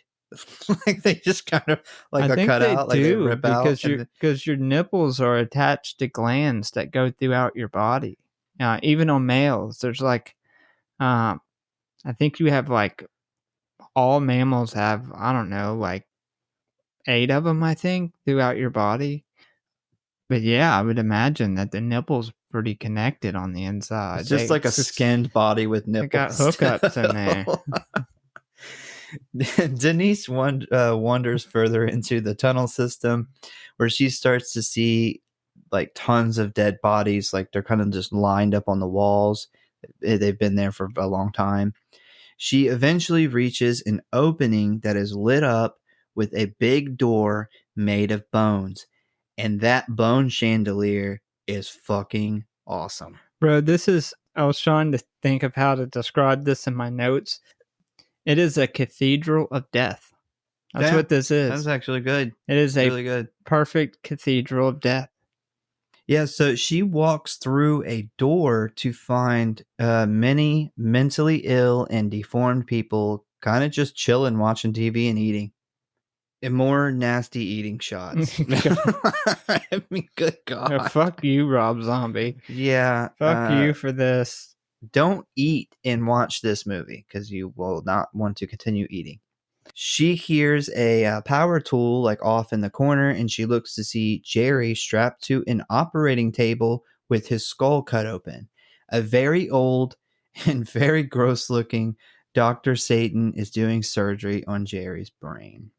Yeah, he wanted to meet Dr. Satan, and now he knows all about him. Boogeyman's real. You found him. I love how they got his head fucking split open, like his skull's all showing. He's about to get his skull cracked open, and I couldn't tell at first if it was supposed to be his brain that was showing. I think it's his skull, and there's right before he's cutting on the skull, and that's what he's about to take off is the top of the skull. No, he's already removed the top of the skull, and it's his brain. The reason I know this, do a good job at the brain. Then, because they remember they flipped to like a negative, so it's hard to see. But the reason I know this is because I actually seen Chris Hardwick show a picture. He got like a picture while they were doing his makeup for the scene, and it's literally like the top of his dome cut off is like just a brain or whatever. But yeah, cool. It's a cool shot regardless. Yeah, they shouldn't have flipped it to negative. It makes it really hard. That wasn't a good. I don't really like any of the negative. They do that a couple times where they flip everything to like a negative. I don't mind it. I don't like it. I don't mind it. I think it's cool in some shots, but apparently it fucked up a good brain shot because I couldn't tell if it was just his skull or his brain. But either way, a really cool shot. He's about to get that Dr. Satan lobotomy. Yep. Which, as you could see by the other people in the room, it works to great success. Apparently. Then we see a very he's hard to describe. A very muscly, very red, like the color like red, like a red marker, a red pen. He's red, deformed creature man guy. This is I don't know my how to Bloody describe him. Valentine, man. He is Yeah, like the but guy he's from super red though. Like, and he's Yeah. he's like a gym guy. He's like a, what do they call gym rats? He goes to the gym 4 times a week. He's got workout equipment made of bones. I was gonna say, yeah, he's out there. He's pumping some marrow. And so you call it pumping iron. He's pumping marrow. He's like talks to Otis. He's like, "Hey, could you get me some pre-workout? I'm trying to get ripped, bro." This is Earl. This is Earl Firefly. Yeah, this is Earl. Yeah, this is Tiny's dad, and I believe it's not really mentioned, but it's very highly kind of assumed that based off the other movies that this is Tiny and Rufus's dad, and that Captain Spaulding is Baby and Otis's dad. You're almost right. So I found out tonight, actually, that Captain Spaulding is Baby's dad. Otis is not bloodline related to any of them. He was actually kind of adopted into the family. Well, maybe they should put that in the fucking movie. Well, that's the reason that he doesn't call Grandpa Grandpa. He calls him Hugo.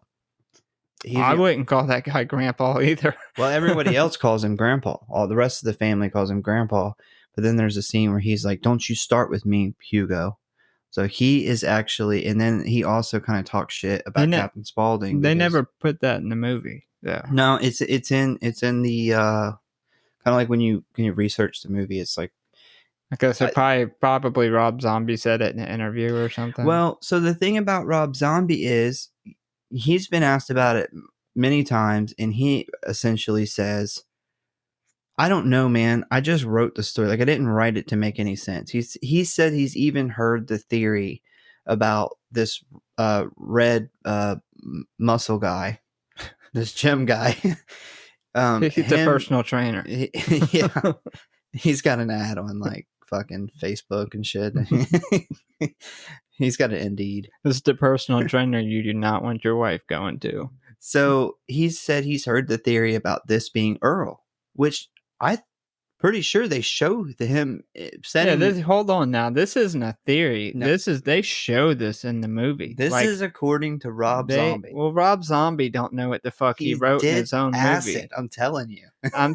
He obviously forgot when that was asked about because they show him like they pouring the shit on Tiny. On Tiny, and if you look it up on the fan wiki, that is him. Yeah, I know. That is him. Rob Zombie just smokes a lot of pot and doesn't remember what he wrote. A lot of dirty pot. They must have got it confused with the dirt. His fucking joints. Mexican weed. So yeah, he says though, he's like, yeah, I've heard that theory and it makes sense, but he says, did I write it like that? No. He's like, honestly, like I didn't really write that character as being anybody besides like this guy in this tunnel. I think he's wrong. I think he did write it that way, and I think he forgot because he put it in the fucking movie. Well, Rob, if you're listening, you need to set the fucking record straight, okay? You need to watch your movie because you put it in the movie. He doesn't like to.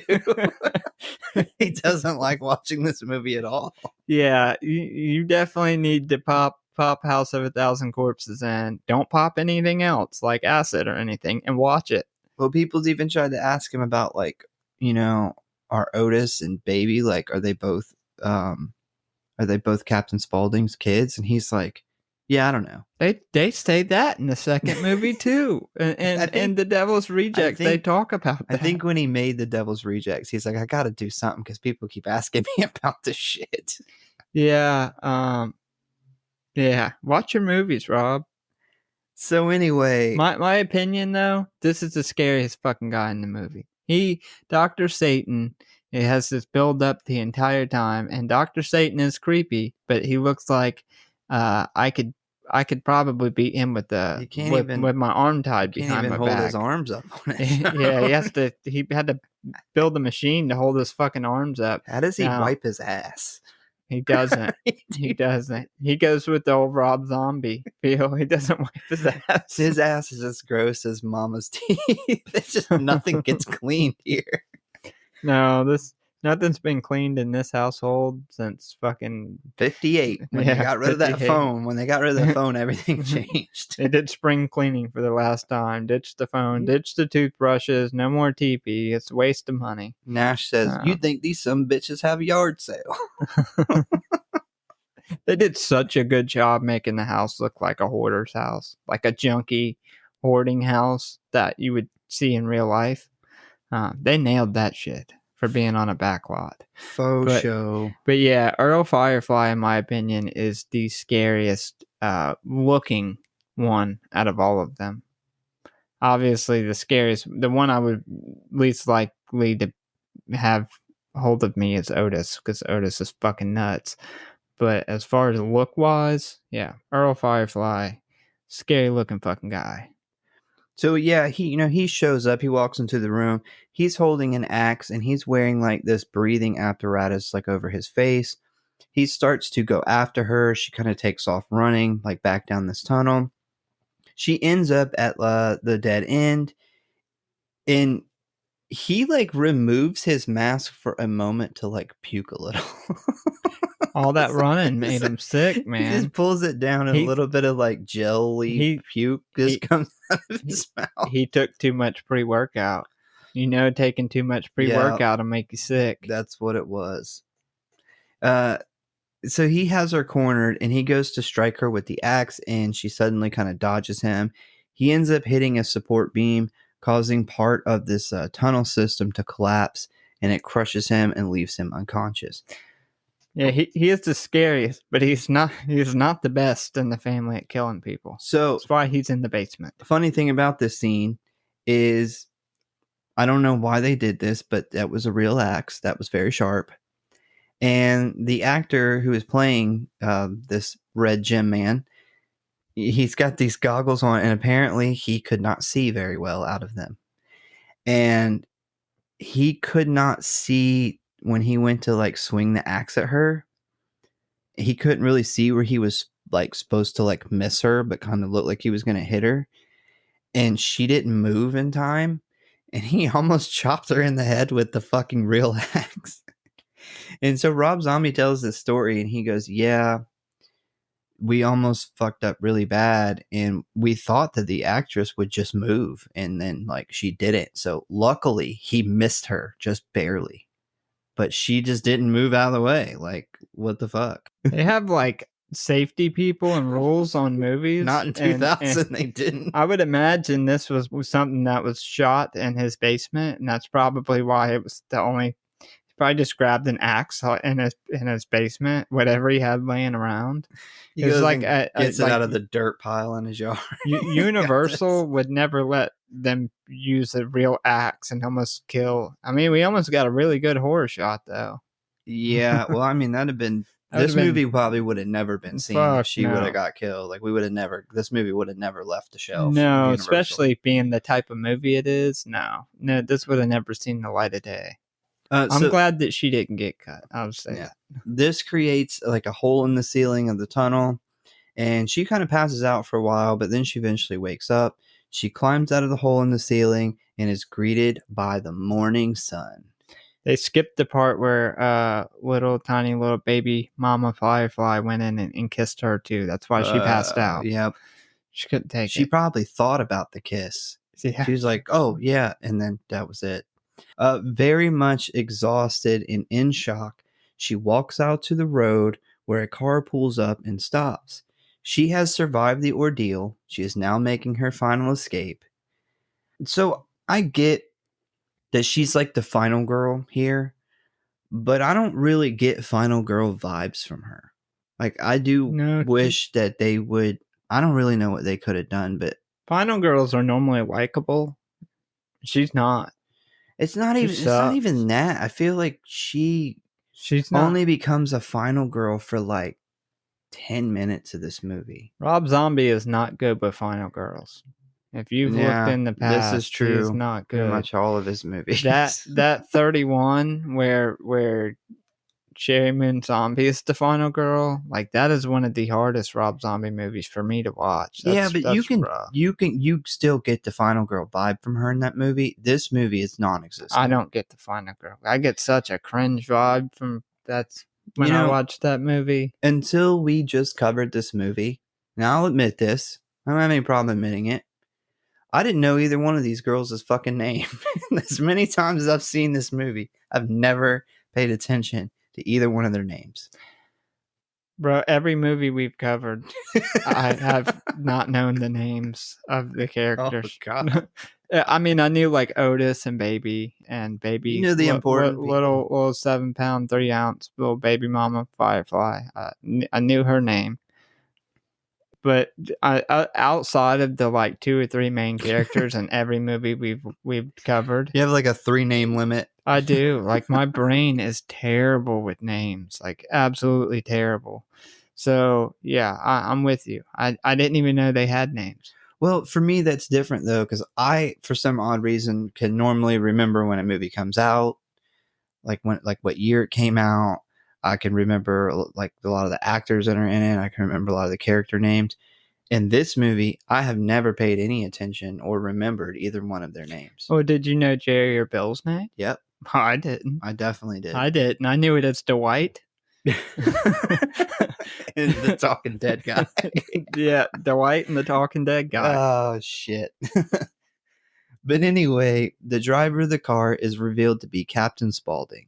He tells her that everyone has been looking for her and not to worry. He's going to get her to a doctor and get her to safety. So comforting. And as they drive off, she kind of starts to pass out. And then we see Otis sit up in the back seat holding a big ass knife. She then gets awakened by the sound of a drill. And we see that she is now strapped to Dr. Satan's operating table. Great ending. That's it. Love it. I remember the first time I watched this movie.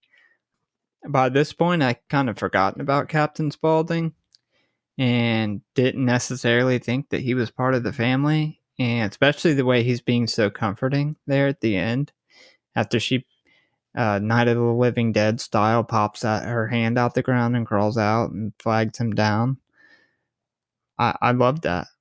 I love the ending. Yeah, they did a really good job with that reveal. You think about it. At least I did the first time I watched it, because they start the movie out with him and he's like this badass don't give a fuck clown, and he kills those 2 dudes, and then they go on to the rest of the family and you kind of think, are they connected?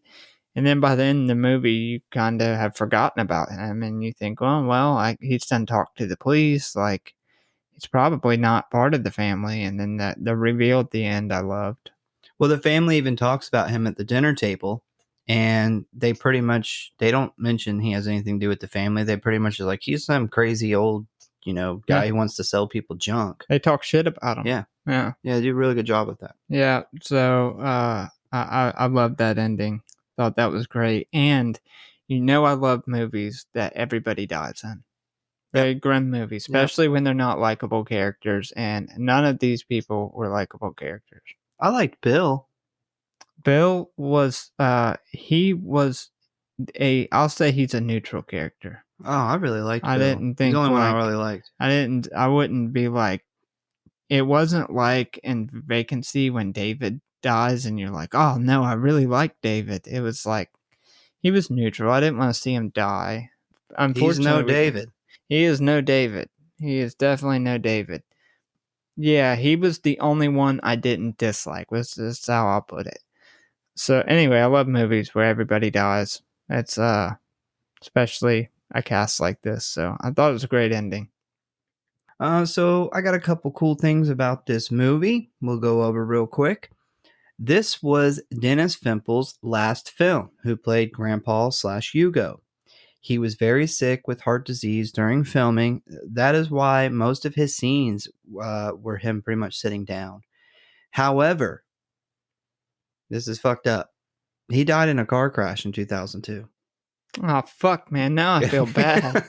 So when I read that, I was like, oh, man, he died from heart disease right after that. And then it's like, no, he died in a car wreck. Like, heart disease didn't even get him. Car wreck did. You know what's weird? So I never knew that, but I knew about the other 2 movies. So these movies, all three of them in this Firefly family series. So he died before this one ever came out. Mm-hmm. The guy who plays Tiny died Yep. before The Devil's Rejects made it to theater. He died right after they filmed. And Bill Moseley died before Three from Hell could make it to theaters. Right before.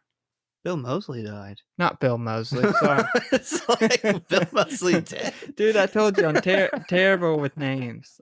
Fucking Captain Sid Haig. Sid Haig. It's Captain like, Spaulding. I thought you were breaking the news to me that Bill Moseley was dead. I was like, if this was on video, you should have seen the look on my fucking face. You could have had a man. TikTok video of telling me Bill Moseley just died. No, I was like, what? Bill Moseley died. And he died with Three from Hell came out? Like, that was a while ago. What the fuck? no, to my knowledge, Bill Moseley is still alive. Sherry Moon Zombie died right after it came out. Wait, what? She died before the monsters came out. And Rob Zombie died. He drowned in a bunch of dirt. He buried himself alive for part of his show. It's for a movie. It's an art thing. No, man, I hope nobody hears that and they stop and they're like, Bill Moseley's dead. They should pause the episode and call their friend. Dude, I just heard Bill Moseley died. Oh, man. This could create shock. This could create one of those like death. What are they called? Like when the there's like rumor, death the rumor when you rumor. find out a celebrity and like everyone's saying it. Chuck Like, Norris has died 700 fucking times. Chuck Norris is dead. yeah. Okay. So, All right, so Bill Moseley's alive, at least as long as he hasn't died since in the last 24 hours, and we don't know about it. But yes, that was a very serious thing that was going on. For you made it you made it into a comedy. It was a simple mistake. So yeah, every one of these movies I though was has shocked. had one of the actors, one of the Firefly family members die before the movie came out.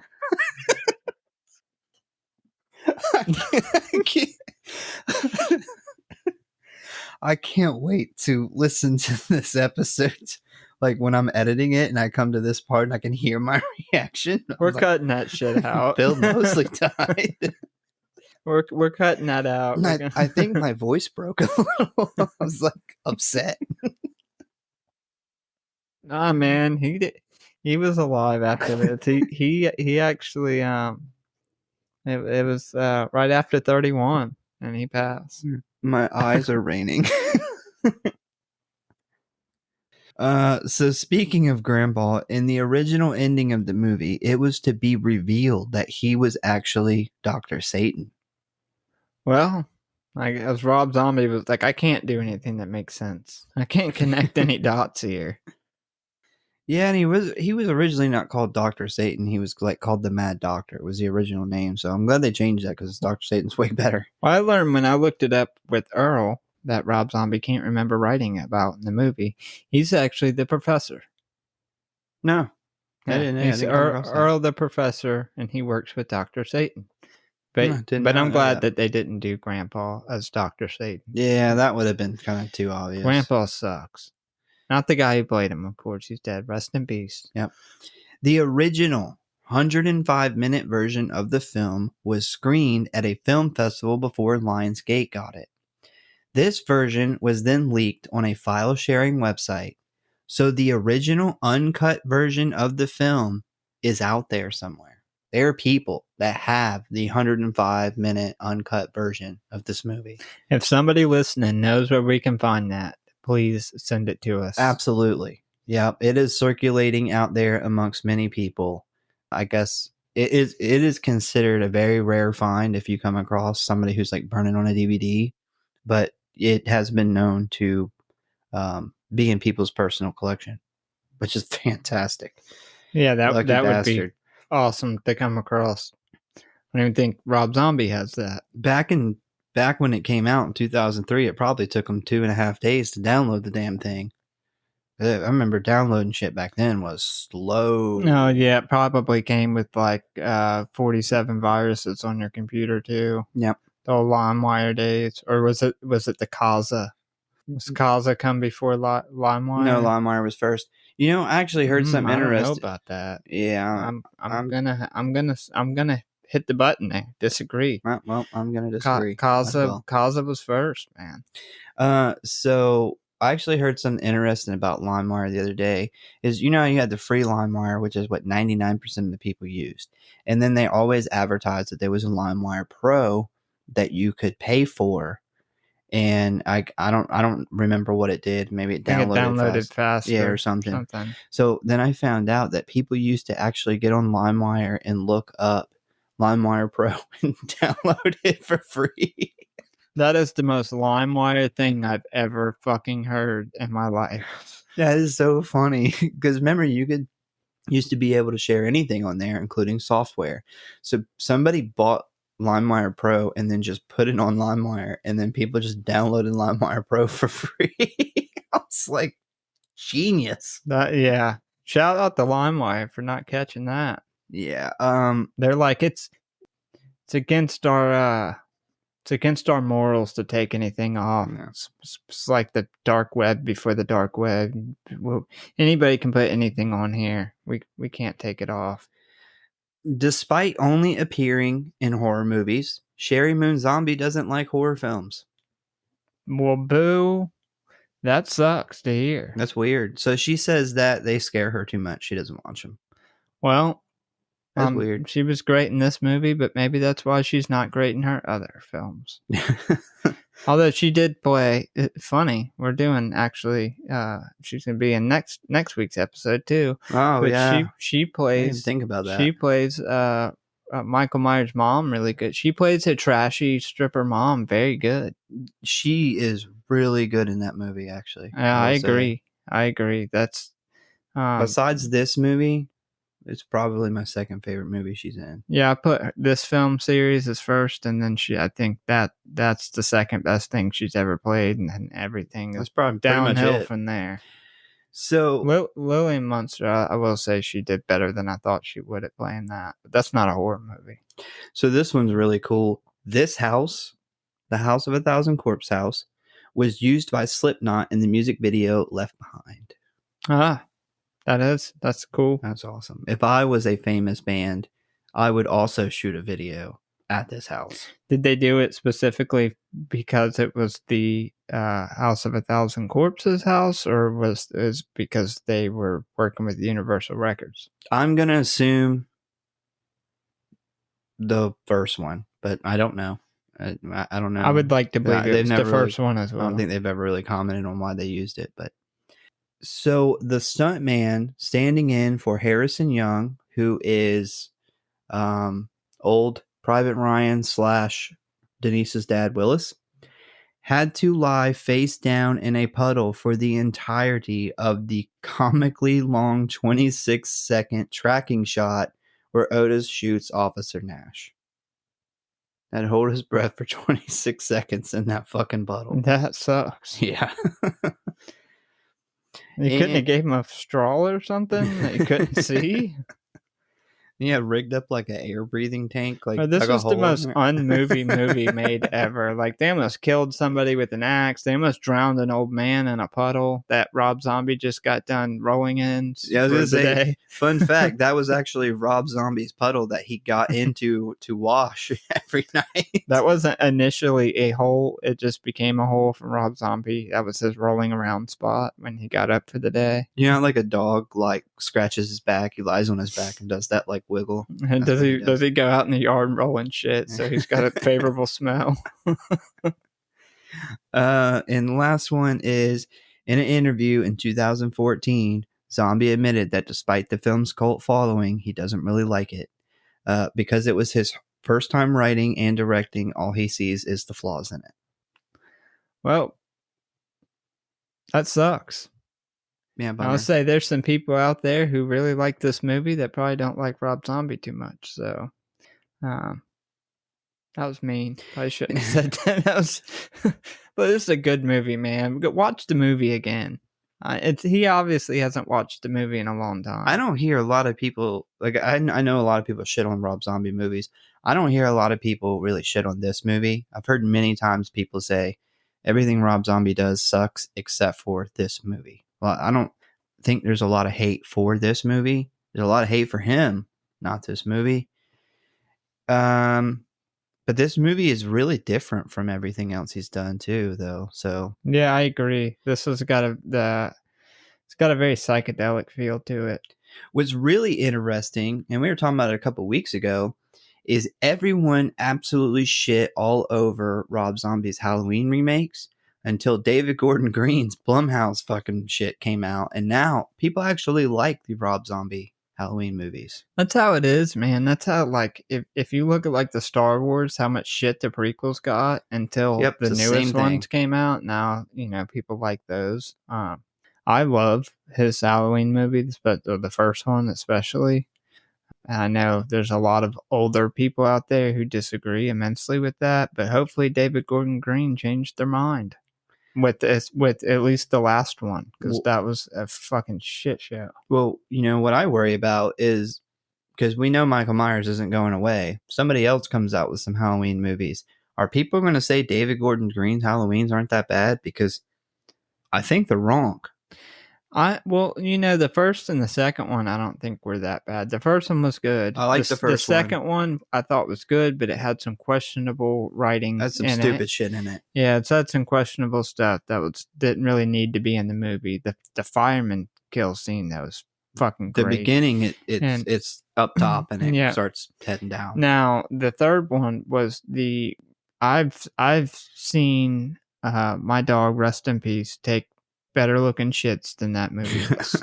Like Michael Myers being old, getting beat up in a cave and having his shit stole. Who thought that was going to be a good idea? Not Rob Zombie. Rob Zombie didn't. So, kill count and ratings. We have finally made it to this portion of the episode. The kill count for this movie is 14 total. You have Little Dick Wick, Killer Carl, Cheerleader 1, Cheerleader 2, Cheerleader 3, Bill, Karen Murphy, who is the cheerleader in the trunk, Cheerleader number 4, who is in the shed, Wendell, Willis, Nash, Mary, Jerry, and Denise. That is our kill count. 14, that's a pretty hefty good kill count. I like it. That is. Good with that. That's more than I thought, actually. It's kind of a surprisingly high number. Yeah, because I think a lot of people forget about the 5 cheerleaders that are missing in the beginning and then end up getting killed. So yeah, and the 2 in the beginning as well. That it kind of aside from the story, because you really only got 4 main characters that get killed. So 14, that's good, man. Snuck an extra 10 in there. All right, ratings. You're not gonna do best kill. You're skipping. I skipped best kill. We have things that make this show that we have to hit. I totally skipped things, and you just skip over them like they don't fucking matter. Well, I was upset that I heard Bill Moseley died. Well, he didn't. He's an emotional wreck ever since then. Jesus, I'm never gonna hear the end of that. Just disclaimer: Bill Moseley's not dead. Just put it in the description of this video. We don't want to shock anybody. So I didn't really write one down because I forgot to do it. So mine's going to be right off the top of my head. And I'm going to go with Nash. Okay. It's a good kill. Yeah, I've mentioned that kill in the past in previous episodes. It's a good kill. I like it. I'm going with Nash. Mine is going to be Mary being brutally stabbed to death by Baby. I've already talked about why I like this so much, so I'm not going to go too much into detail, but it is very brutal. It shows her contradicting aspects of her character, and it oddly turns me on for some reason. So that's what I'm going with. Yeah, I think those are easily the 2 best kills in this movie for sure. Yeah, agreed. All right, so now we are at rating. I'm going to go ahead and I'm going to throw mine out there. I'm just going to get it over with. I'm going to pull it off like a Band-Aid. I rated this movie, and I know some people are going to shit a brick. I rated this movie a 4.8.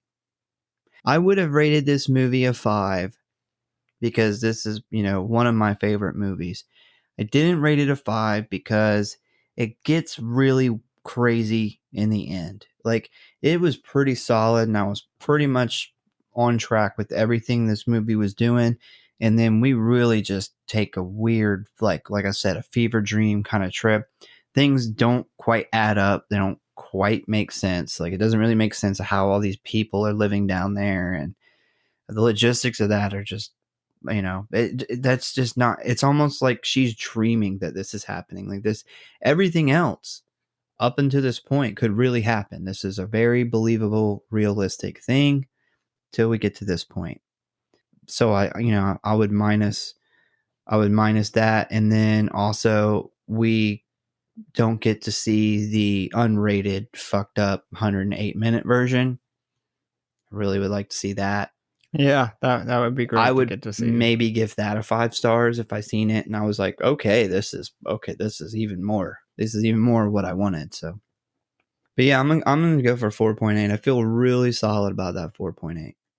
Okay, I am gonna give this a 4.5. This movie obviously is not going to get you with the in-depth story and character development. It's not one of those movies.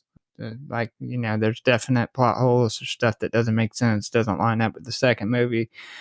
But I will say it is a very gory, gruesome, grindhouse movie. If you're a horror movie fan, you're probably going to love this, especially if you like grindhouse type movies. The acting, every member of the Firefly family, I thought the actors were selected perfectly for those roles, and they all brought something different. Like, they're not all the same. Every one of them have a different personality.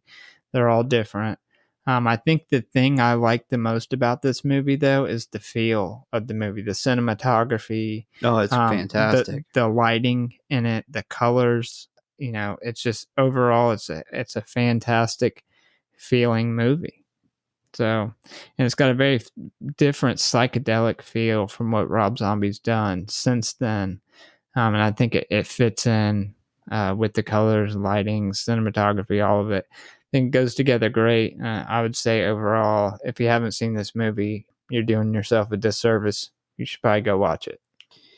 Yeah, I think when we seen this movie originally, like that, it wasn't really known. Like that cult following didn't exist back then. I remember thinking that this was some kind of like really good B movie when I first seen it, because I don't remember it ever being in theaters. It's kind of got that underground feel to it. It was. I felt like we had discovered this underground movie and it was all because like I watched it because of the title, and I was like, oh, that seems like this really fucked up horror movie that wouldn't be in theaters because it's so graphic, and I totally want to watch that. And I don't remember there being like this huge group of people. Like, you almost felt like when you first watched it that it was you and other horror fans were the only people that knew about it. Like, you couldn't just, it wasn't like The Exorcist where you can go up and ask anybody about it. And they would know. This was a movie that nobody except for really hardcore kind of horror fans that really liked gore, like the gore and that kind of film would be into it. Now it's completely different. Like, everybody knows about this movie now, but back then when we first seen it, it really had a magic about it. I do miss that magic. I'm glad it has the success it has, but I do miss that, when you talked about it and somebody was like, oh, I love that movie, you instantly knew what kind of fan they were of horror. Yeah. You knew, like, you kind of connected on that thing. It's different now. Yeah, it's different. I will say, though, it's outside of horror movie fans. Like, if you're not a horror movie fan, you probably don't know this movie. But as far as spread amongst all horror movie fans, pretty much all horror movie fans know this movie now, whereas before it had that, you had to really be into the really gory grindhouse type films to know about this movie. Well, that's pretty close. 4.8, 4.5. I would deduct more points if it bothered me more that it ripped off a Texas Chainsaw Massacre, because it does. I mean, this is an absolute there's huge chunks of this that are taken straight out of the Texas Chainsaw Massacre, and even some of it that's taken out of Texas Chainsaw Massacre 2, which Bill Moseley is also in. But, that bothers some people. Doesn't bother me. Those are really interesting and good movies, but not a lot of people can replicate that. People have tried, but this movie replicates it very well, and I'm fine with that. I don't deduct points from movies for that. If they completely copy it, obviously going to be issues with originality. But one thing that he does with this movie is he's able to do it, but he does it different. Like it's a different feel from the Texas. Like it has that psychedelic feel that the Texas Chainsaw Massacre. It's the acid. Yes, all the acid and the dirt that he rolled in. It's got a really. It's got a different feel to it, and it's got characters that are terrible people, but they're very lovable characters. Yeah. And I love that the most lovable ones were able to cross over and continue on in the franchise. All right, well, you kind of know our stance on this movie. We really like it. We enjoy it. Hopefully you guys like it and enjoy it too. If you enjoyed the show, please subscribe or follow. Tell a friend, a family member, the homeless man when he asks you for money at the gas station. Who knows? It may change his life. Leave a review or tell us how we did on the survey questions at the end of the episode. You got any last words? Be sure to support your local Red Hot Pussy Lickers. And tip well. Goober needs it. Our bodies come and go, but this blood is forever.